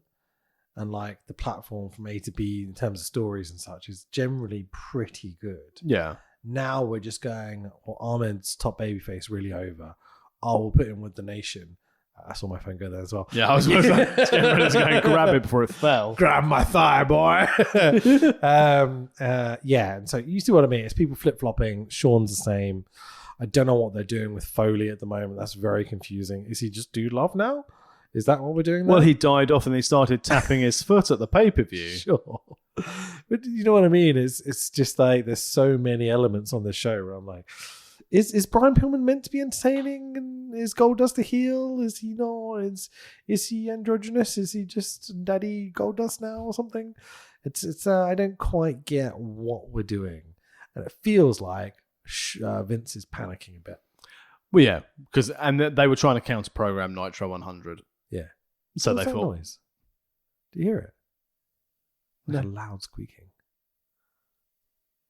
Maybe a rat. I wonder if that'll be on the podcast. Anyway, go on, sorry. Lost my train of thought. I'm now thinking, what's So- supposed to be squeaking? Oh my goodness. ADHD, it's great. But yeah, so hopefully Birmingham will be at least interesting. Yeah. Have you seen the show before? Don't recall it. Okay, I own the VHS. Ooh. So I'm going to try and find a VHS player. Do you have one? No. Okay, so I think I have an old VHS player. I'm going to try and watch the old VHS for this I episode. must not get confused because UK Rampage was the front cover was Bulldog doing an arm drag on the front cover of it. So I can't remember. I think like because this wasn't UK Rampage, was it? This is one night only or one night. Yeah, it's in your Wait. house one night only or Wait, something or other. is this the one with Jackie's titties? No, that's Capital Carnage. Well, I don't want to watch this one. So you've never seen Bulldog and Sean in the main? No. Okay, cool. Awesome. I'm really looking forward to showing you this show then, because I kind of love and hate it at the same time. So it'll be good. And it's on the network? I fucking hope so. It should be. It's a WWE pay-per-view. It Yeah, must be, right? and if not, as I've done since I ended my Fight subscription since February, I've always watched Dynamite every week. Oh, yeah, sure, absolutely. I'll be able to find it for you either way. Yeah, it'll be fine. Easy All right, peasy. cool. Awesome. Right. So thank you everyone for listening. It's lovely to be so consistent with our podcast 5 weeks in a row. Consistency is key.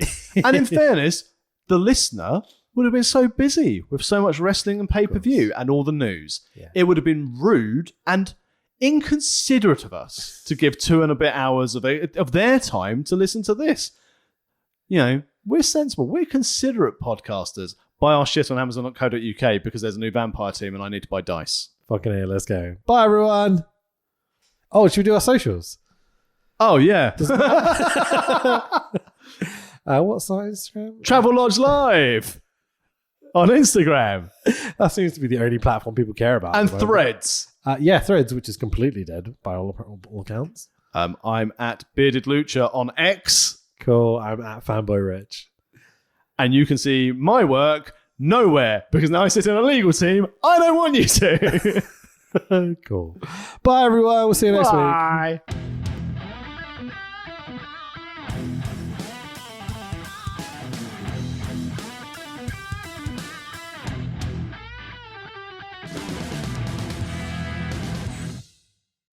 The louder you guys are, the better the wrestlers will perform for you tonight. And that's why I kicked your leg out of your leg.